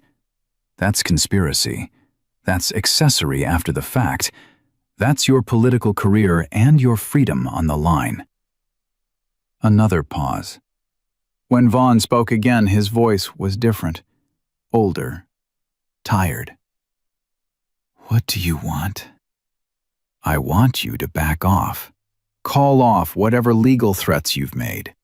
Let us protect Lily. Let the FBI do their job. And most importantly, keep your son away from her. And if I do this, what do I get? I'll make sure the FBI knows you cooperated. Maybe that earns you some consideration when charges come down. Maybe it doesn't. But it's better than the alternative. The alternative being... Maria Santos, investigative journalist, is ready to publish everything. The videos, the testimony, the evidence of trafficking. Your son's face on the front page, your name right beside it. By tomorrow morning, every news outlet in Montana will be running the story. Can your political career survive that? Vaughn's breathing was ragged. You're threatening me. I'm offering you a choice. Make the right one for once in your life. The line went dead. Chains, riding beside Tank's truck, pulled up next to Reaper. You think he'll take the deal? I think he's a politician. He'll do whatever protects him first. Right now, that means cutting Derek loose. And if he doesn't, then Maria publishes tomorrow morning, and we deal with the fallout. They rode in silence for another hour, the convoy cutting through the Montana night. The temperature had dropped again, not as cold as the night they'd found Lily, but cold enough that Reaper's hands ached even through his gloves. His phone buzzed. Text from Little M. Derek just left Billings, heading west on I-90. He's got 3 cars with him, armed. Reaper's blood went cold. He radioed the convoy. We've got company coming. Dear Vaughn and 3 vehicles, possibly armed, heading our direction. ETA unknown. What's the play, boss? Road Rash's voice crackled over the radio. We keep moving, but we prepare for contact. Doc, call Agent Martinez. Tell her we've got a credible threat. She wants to be useful. Now's her chance. 5 minutes later, Agent Martinez pulled alongside Reaper, her window down. My office just got word. Derek Vaughn filed a missing persons report on Lily Martinez. Claims she was taken against her will from the hospital by a violent biker gang. Montana Highway Patrol has been instructed to stop your convoy and recover the victim. That's insane. She left voluntarily. I know that. You know that. But right now, every cop between here and Missoula thinks you're kidnappers. And if Derek catches up to you before you reach the clubhouse, he'll use the confusion to grab her himself. Exactly. So here's what we're going to do. Rodriguez and I are going to pull ahead, make contact with Highway Patrol, explain the situation, buy you time, but you need to move fast. How fast? Faster than Derek. He's got a 30-minute head start, but he doesn't know the back roads like you do. Use that. Reaper nodded. Agent Martinez accelerated, her sedan disappearing into the darkness ahead. Road Rash, we're going off highway. Take the old mining road exit in 2 miles. It's rougher, takes longer, but Highway Patrol won't be watching it. Copy that, boss. They peeled off the interstate onto a 2-lane road that wound through forest and abandoned mining country. No streetlights, no other traffic, just darkness and the rumble of engines. Inside Tank's truck, Lily was crying quietly. Sandra held her hand. I'm sorry, Lily whispered. I'm sorry you're all risking everything for me. I should have just stayed quiet. Should have let Derek. Don't, Sandra said firmly. Don't apologize for surviving. Don't apologize for being worth protecting. But people are losing their jobs. Dr. Chen, you, maybe others. People are in danger because of me. No, people are in danger because Derek Vaughn is a monster and the system protects him. You didn't cause this. You're just the first person brave enough to fight back. I'm not brave. I'm terrified. Brave people are always terrified. That's what makes it brave. Dr. Chen, driving behind them, was on the phone with the hospital administrator. The conversation wasn't going well. I understand that, sir. Yes, I know I violated protocols. No, I can't come back tonight to discuss. She pulled the phone away from her ear as the administrator's voice rose to a shout. "I'm terminated! Effective immediately! Security will pack my office. I'm banned from hospital property." She hung up, sat in the dark car, hands gripping the steering wheel, processing the fact that her career, 12 years of medical school, residency, building a reputation, had just ended in a 30-second phone call. Then her phone rang again. Different number. "Dr. Chen, this is Patricia Morrison from Montana Medical Advocacy. I saw the news coverage of Lily Martinez's rescue. I know you were involved, and I want you to know that if you need legal representation, we're offering our services pro bono." "I don't understand." "There are people in this state who are tired of watching corruption win. You just became a symbol of resistance, and symbols need protection." Dr. Chen felt tears building. "Thank you." "Don't thank me yet. This fight's just getting started. But you're not alone in it." 30 miles outside Missoula, Derek Vaughn realized he'd lost the convoy. Highway Patrol had no reports of Hell's Angels on I-90. His GPS tracking, he'd managed to plant a tracker on Tank's truck at the hospital, showed them on Old Mining Road, a route that would take them to the clubhouse via back roads. "We can cut them off," one of his guys said. "There's only one bridge across the river on that road. We get there first, block it, we've got them trapped." Derek smiled. "Do it." They drove fast, too fast for the icy conditions. One of the cars fishtailed on a curve, nearly went off the road, but they made it to the bridge, a narrow 2-lane structure spanning a 40-foot drop to frozen water below. Derek's 3 vehicles parked across both lanes, blocking passage. 8 men got out, armed with bats, tire irons, one with a pistol tucked in his waistband. "When they get here," Derek instructed, "we're just concerned citizens worried about a kidnapping victim. We tried to stop them peacefully. They attacked us. We defended ourselves. Everyone got that?" His guys nodded. They waited. 20 minutes later, the rumble of motorcycles echoed through the canyon. Headlights appeared around the bend. The Hells Angels convoy slowed, seeing the blockade. Reaper dismounted, walked toward the bridge alone. Derek met him halfway. "This ends now," Derek said. "Give us the girl and nobody gets hurt." "The girl has a name, Lily Martinez, and she's not going anywhere with you. You're outnumbered, 8 of us, 40 of you, but we control the only way across. You want to get to Missoula? You go through us." "Or around you." Derek laughed. "There is no around.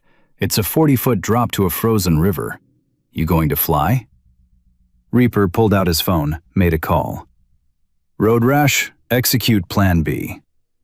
From the rear of the convoy, 4 brothers on heavy-duty motorcycles with tow cables attached peeled off, heading back the way they'd come. 10 minutes later, they returned, dragging something. A portable bridge.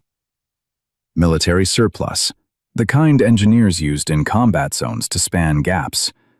The Hells Angels had used it before for charity events, building wheelchair ramps, community projects. Now they were using it to bypass Derek's blockade. The brothers positioned the portable bridge parallel to the main bridge, anchoring it to trees on both sides of the ravine. It wasn't pretty. It wasn't safe by normal standards, but it was wide enough for Tank's truck. Derek watched, his confidence crumbling. "You can't be serious. That thing won't hold?" "Only one way to find out." Tank drove his truck onto the portable bridge. It swayed, creaked, held. He drove slowly across while 40 Hells Angels waited, engines rumbling, ready to cross once the truck was safe. Derek pulled the pistol from his waistband. "Stop! I'm making a citizen's arrest for—" Chains moved faster than anyone expected for a man his size. He closed the distance, disarmed Derek with a practiced twist, and had him on the ground before his guys could react. "That's assaulting an officer," Derek started. "You're not an officer. You're a punk with a gun threatening people on a public road. Chains ejected the magazine, cleared the chamber, tossed the empty pistol into the river. Self-defense. 40 witnesses saw you pull a weapon first. Derek's guys backed off. Without their leader's confidence, they looked like what they were. Hired muscle who didn't want to die on a frozen bridge fighting bikers. Tank's truck reached the other side safely. The motorcycles followed, one by one, crossing the portable bridge in single file. Reaper was the last to cross. He stopped beside Derek, still on the ground, Chain's boot on his chest. "Your father called me tonight," Reaper said. "Offered a deal. I told him to keep you away from Lily. Looks like you didn't listen." "My father doesn't control me." "No, but the FBI does. Agent Martinez is waiting in Missoula with arrest warrants. Interstate trafficking, conspiracy, murder. Tommy Chen's autopsy report? Turns out there's enough evidence to reopen the investigation, and when they do, guess whose name keeps coming up?" Derek's face went pale. "You're done," Reaper said quietly. "The only question is whether you go down alone or take your father with you." He crossed the bridge, leaving Derek in the cold darkness with his broken plan and his crumbling empire. The Montana Hells Angels clubhouse in Missoula looked like a fortress.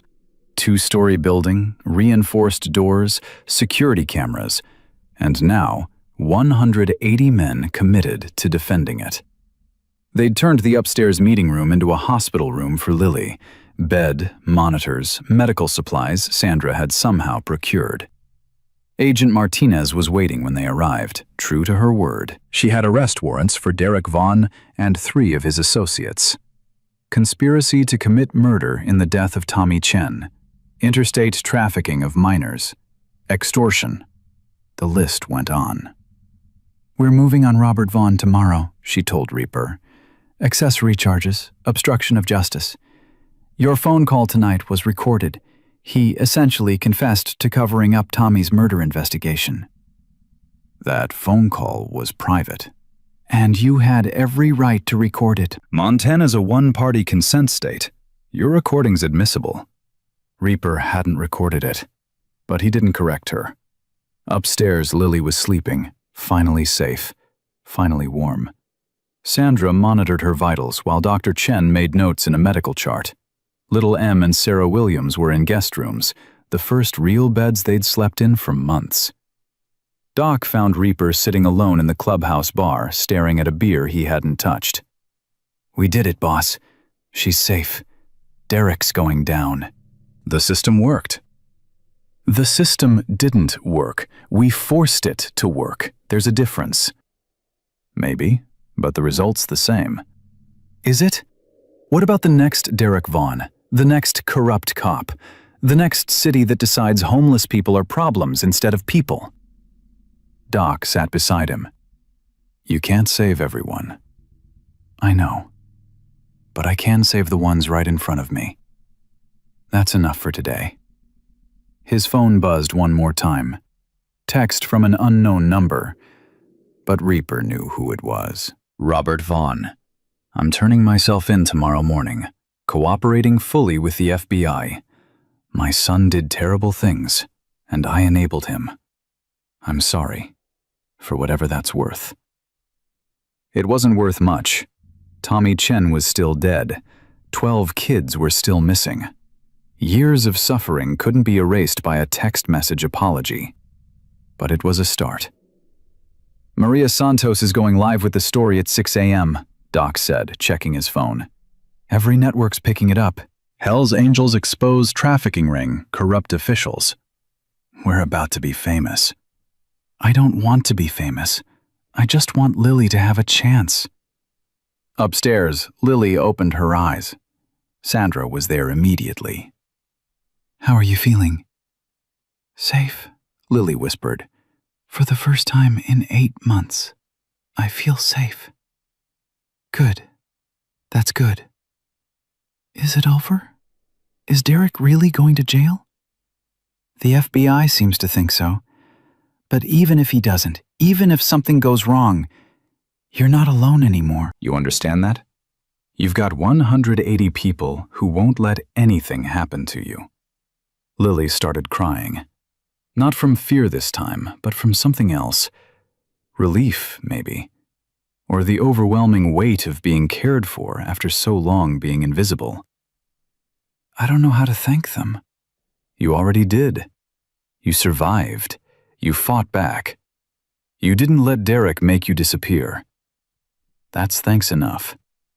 Dawn broke over Missoula, painting the sky in shades of gold and red. The clubhouse was quiet, except for the sound of men sleeping, exhausted from 36 hours of riding and fighting and protecting.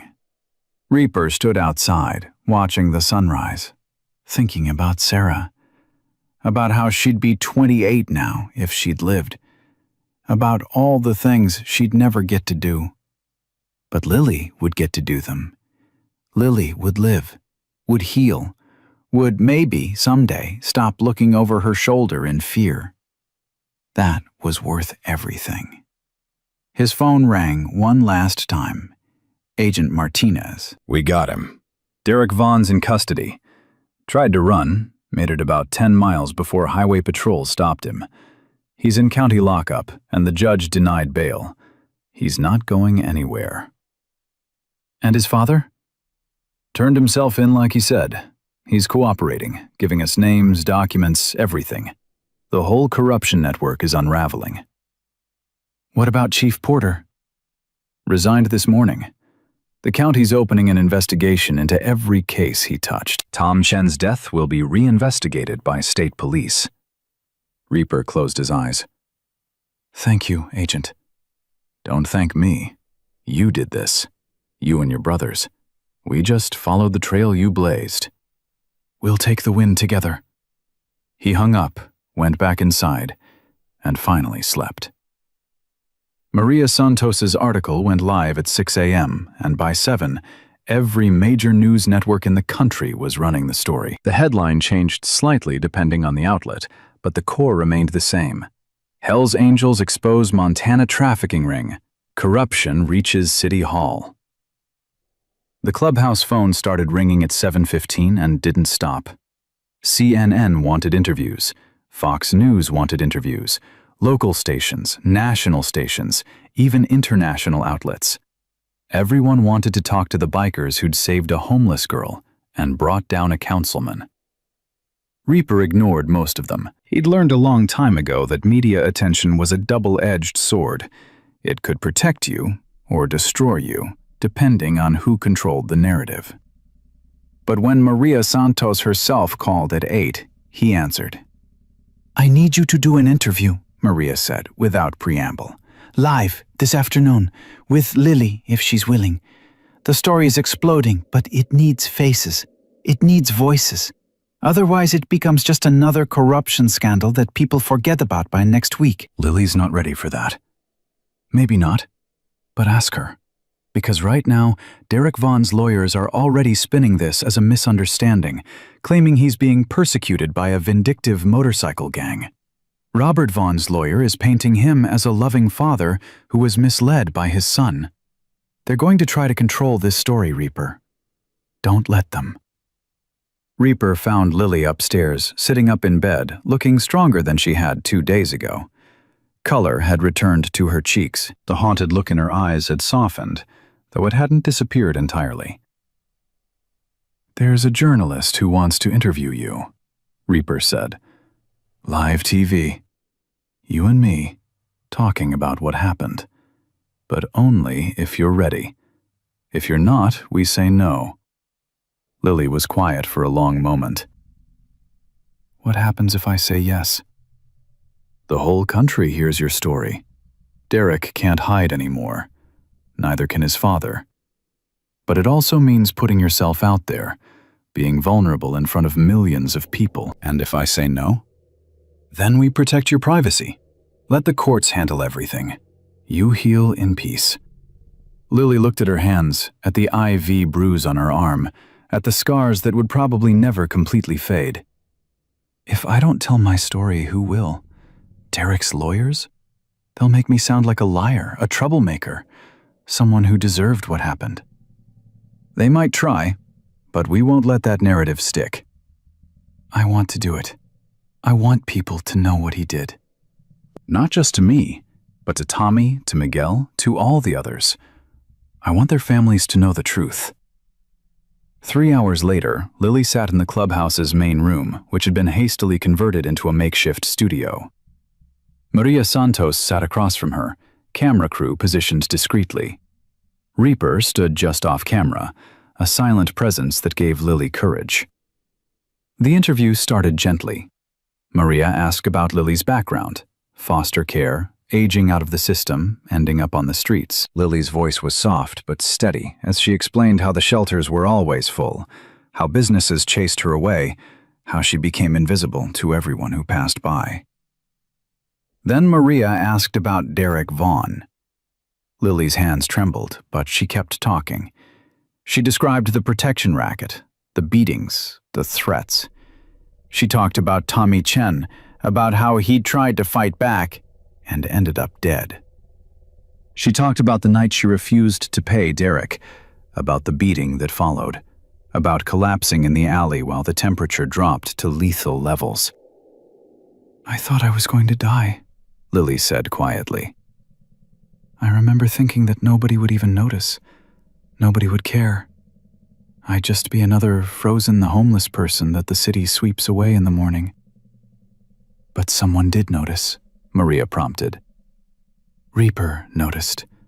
The Hells Angels noticed. They didn't have to look for me. They didn't have to care. But they did. The camera pans to Reaper, capturing the emotion on his face that he was trying to hide. What do you want people to understand about what happened to you? Maria asked. Lily looked directly at the camera. I want people to understand that homeless kids aren't trash. We're not problems to be solved or swept away. We're people who fell through cracks in a system that's supposed to catch us. And when someone like Derek Vaughn targets us, when he hurts us, it matters just as much as if he'd hurt anyone else. Our lives matter. The interview aired at noon. Within an hour, it had been viewed 3 million times online. Within 2 hours, the Montana Attorney General's office issued a statement announcing a comprehensive review of all cases involving homeless youth in the past 5 years.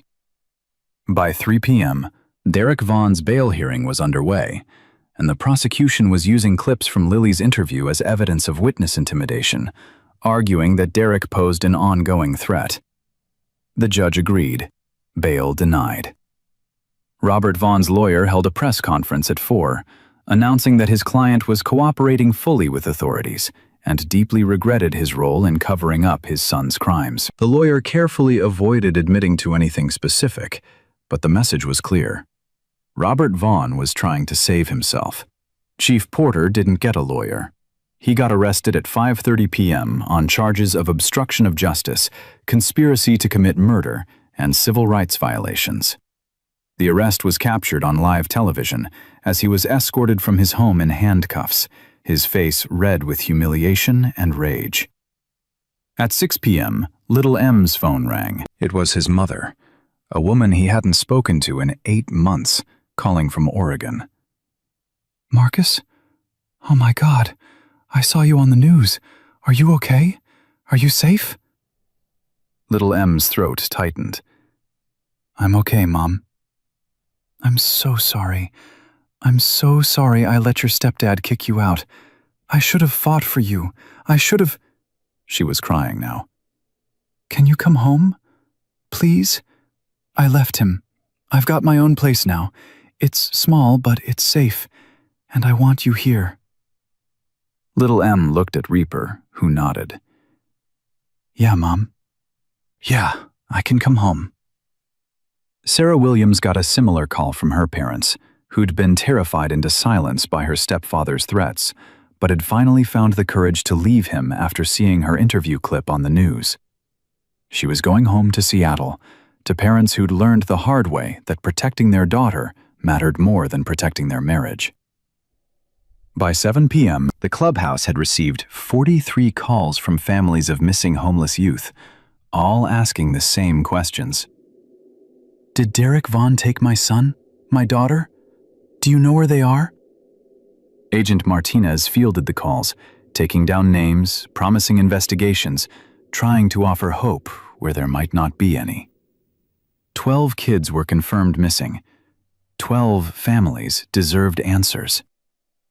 At 8 p.m., Dr. Chen received a call from Montana Medical Advocacy. We've filed a wrongful termination lawsuit on your behalf against St. Vincent Hospital. We've also been contacted by 3 other hospitals interested in hiring you. Turns out, standing up to corruption makes you very employable. Dr. Chen laughed through tears.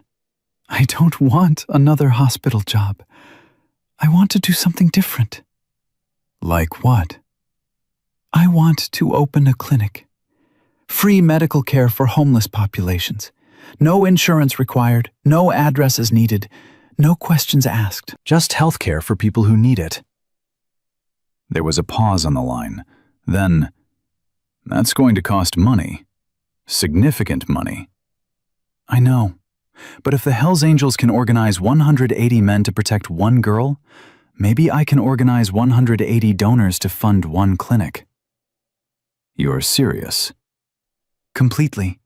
Tommy died because the system failed him. I can't bring him back, but I can make sure other kids don't die the same way.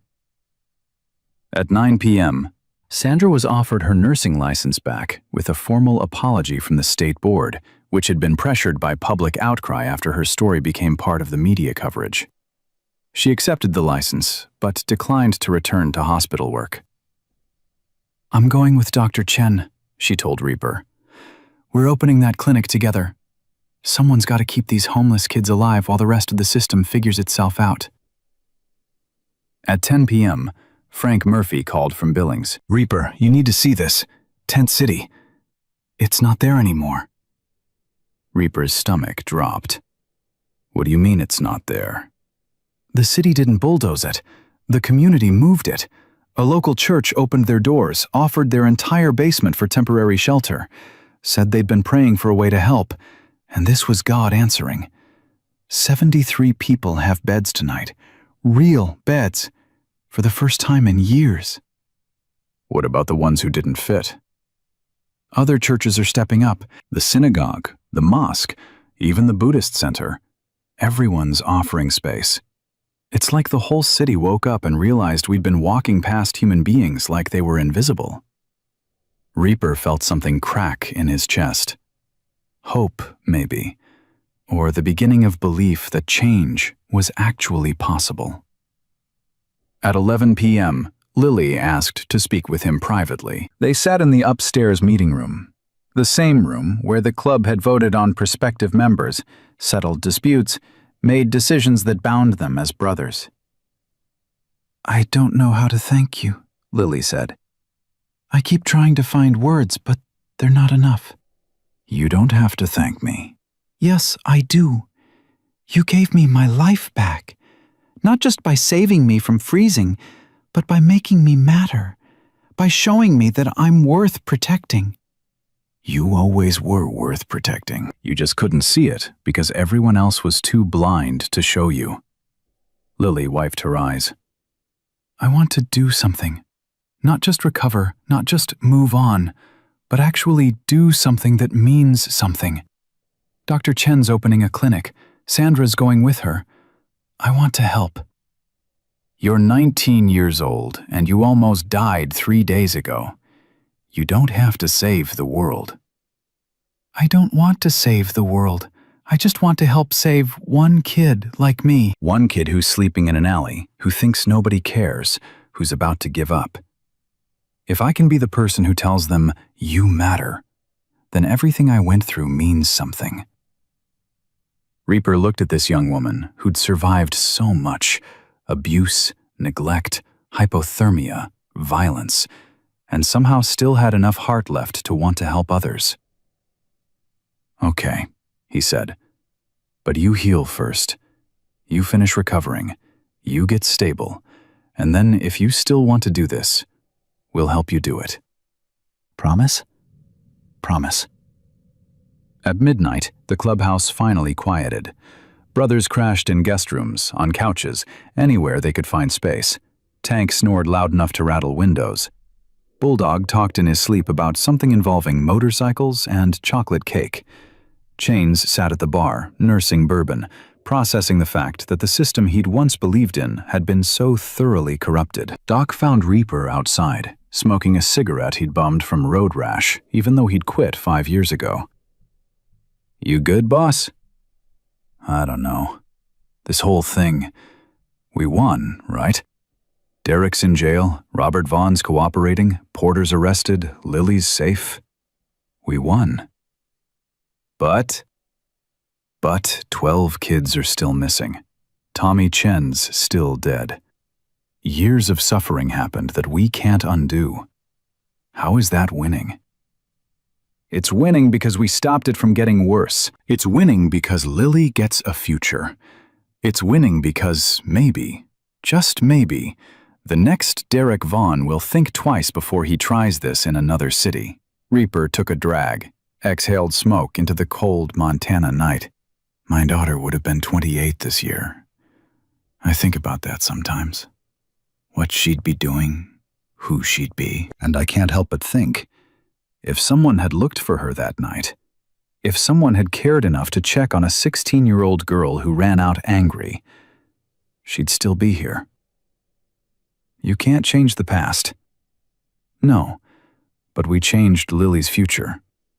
That's something. It's everything, boss. It's everything." 3 days later, Derek Vaughn's preliminary hearing began. The courtroom was packed with media, victims' families, and members of the Hells Angels who'd taken vacation days to attend. Deere walked in wearing an orange jumpsuit, his hands cuffed, his usual confidence replaced by something that looked like fear. The prosecutor presented evidence: Little M's videos, medical reports documenting assault patterns, financial records showing money flowing through Derek's accounts from sources that couldn't be explained legally, and testimony from 2 of the 12 missing youth who'd been found in Seattle and Portland, both willing to testify about how Derek had trafficked them under the guise of job opportunities. Derek's lawyer tried to argue entrapment, false evidence, conspiracy by a motorcycle gang with a vendetta. The judge wasn't buying it. "Mr. Vaughn, I'm binding you over for trial on all charges. Given the severity of the charges, the evidence presented, and your demonstrated history of witness intimidation, you will remain in custody without bail." Derek's face went white. In the gallery, Lily watched without expression. She'd expected to feel satisfaction, vindication, something. Instead, she felt tired.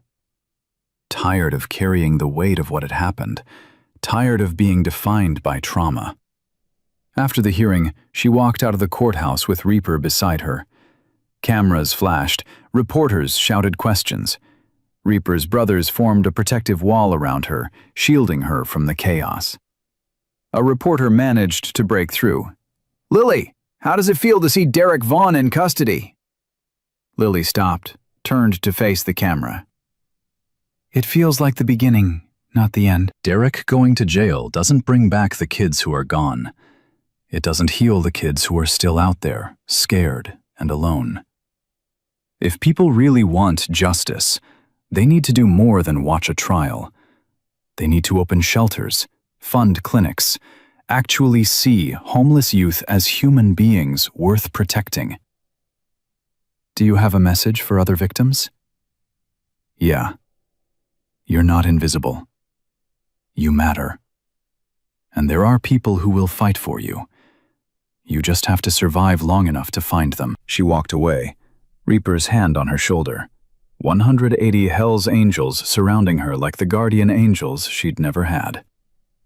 2 weeks later, Dr. Chen's free clinic opened in a renovated building donated by a local businessman who'd been moved by Lily's interview.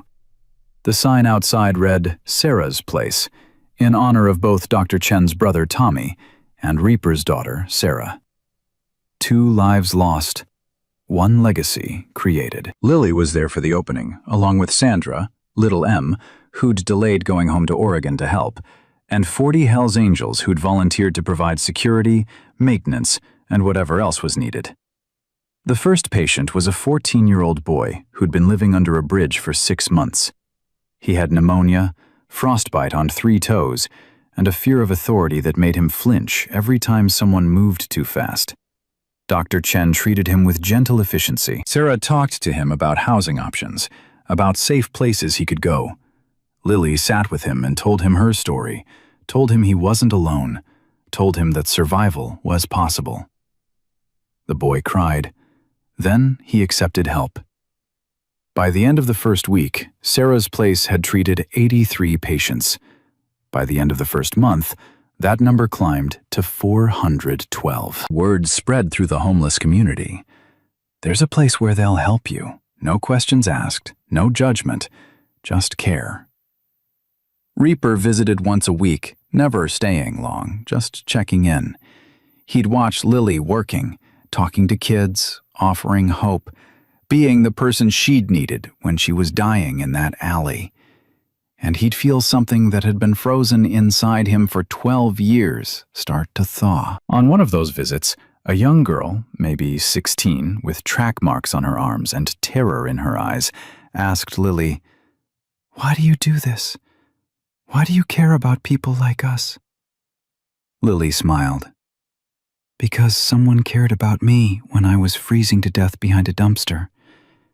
Because 180 men, who everyone said were dangerous, proved they were the only ones brave enough to be kind. Because I learned that the world doesn't change from the top down. It changes when ordinary people decide that everyone matters." The girl started crying. Lily held her. Reaper walked outside, pulled out his phone, and called a number he hadn't dialed in years. His ex-wife, Sarah's mother. "Marcus?" She sounded surprised. "Is everything okay?" "Yeah, I wanted to tell you something about Sarah." "What about her?" "I've spent 12 years thinking I failed her, that if I'd just looked for her sooner, if I'd cared more, she'd still be alive.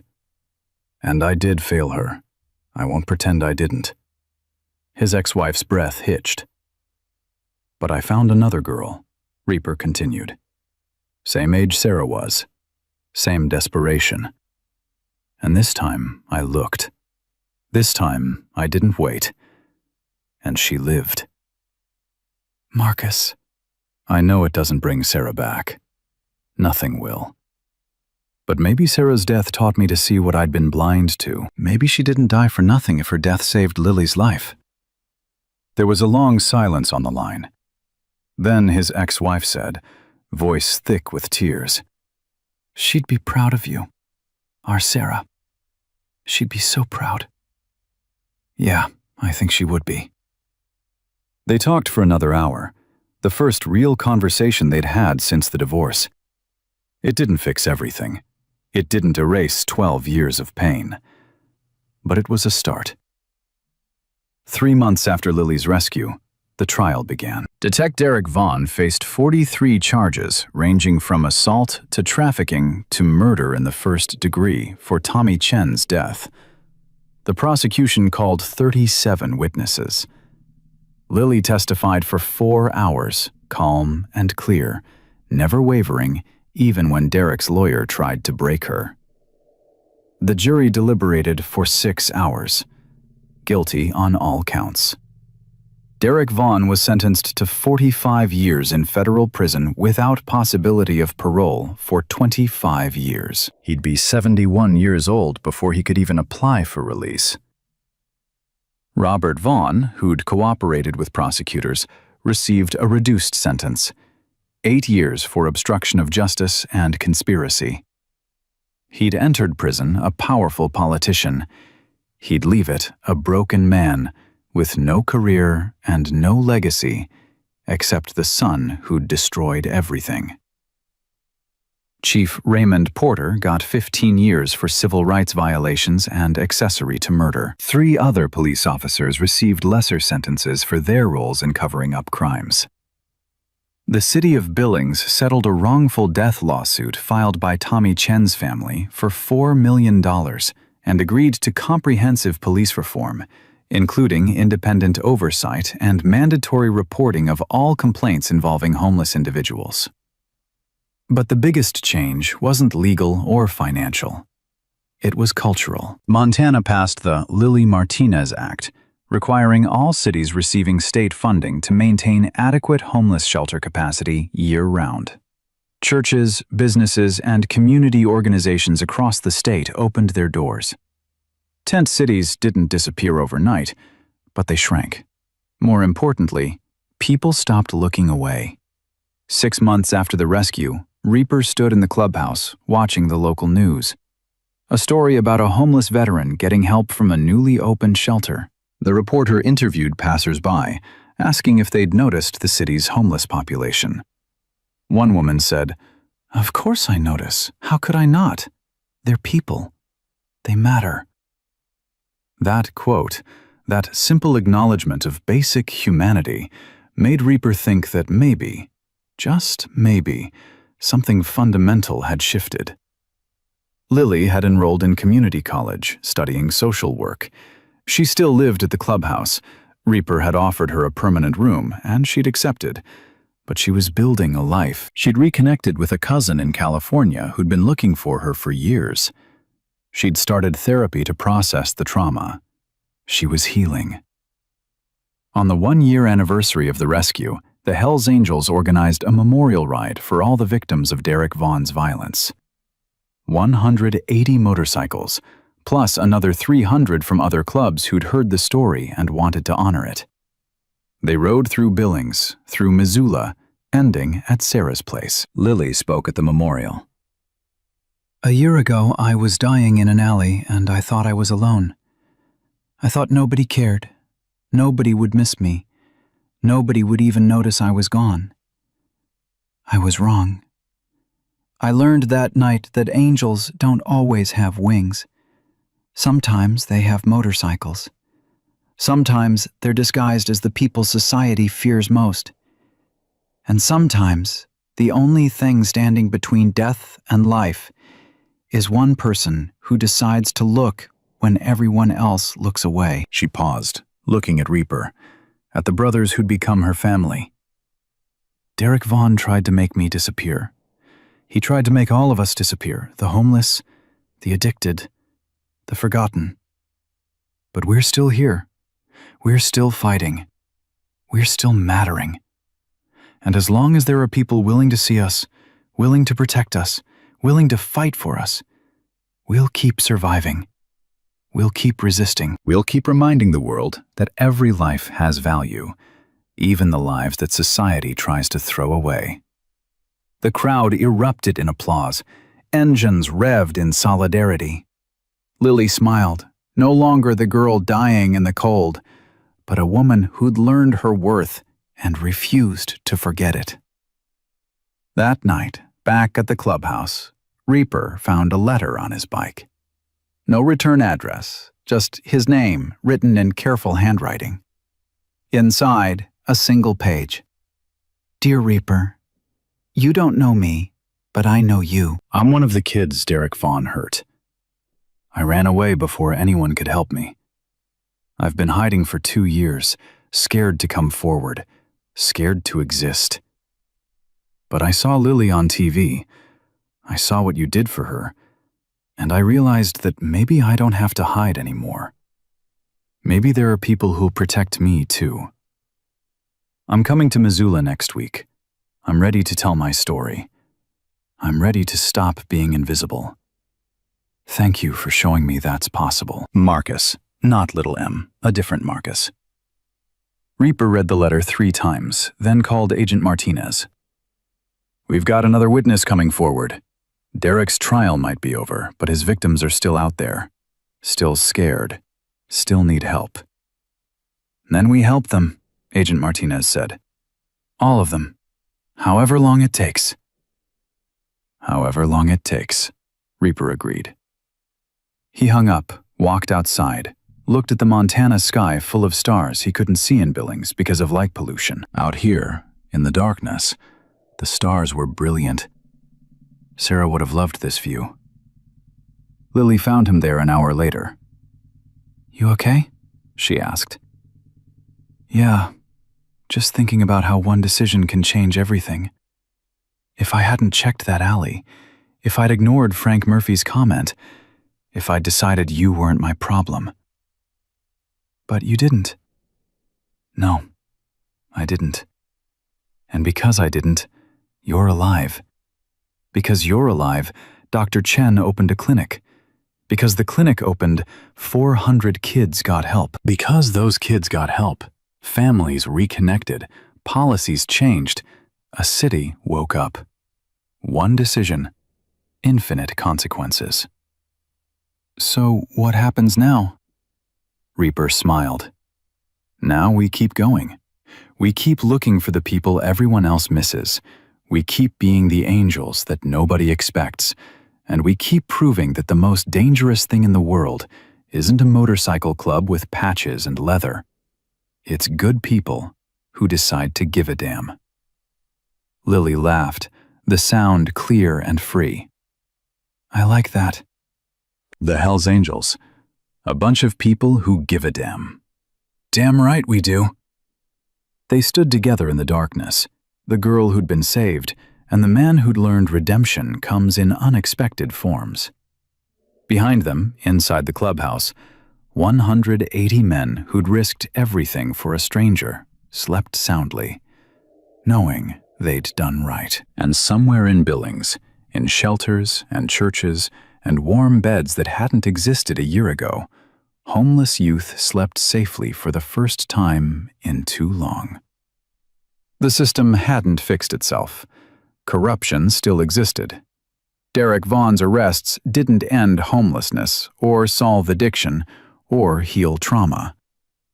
But one girl didn't freeze to death in an alley. One trafficking ring got destroyed. One city learned to see its invisible citizens. One motorcycle club proved that monsters and heroes aren't defined by appearances, but by choices. And in a world that often felt hopeless, that was enough to believe in tomorrow. Because Lily Martinez was breathing, healing, fighting, surviving. Because angels rushed in when she needed them most. Because 180 feared men decided that protecting the powerless mattered more than protecting their reputation. That's the story of how a homeless girl who should have died became the reason an entire state learned what courage looks like when stripped of prejudice and dressed in leather. That's the story of redemption found in the last place anyone expected. That's the story of angels who rode Harleys instead of clouds, who saved lives instead of taking them, who proved that sometimes the scariest-looking people are the bravest souls willing to stand between the vulnerable and the void. And that's a story worth telling, until every frozen girl finds her angels, until every Derek Vaughn faces justice, until every person sleeping rough knows they matter enough for someone to look.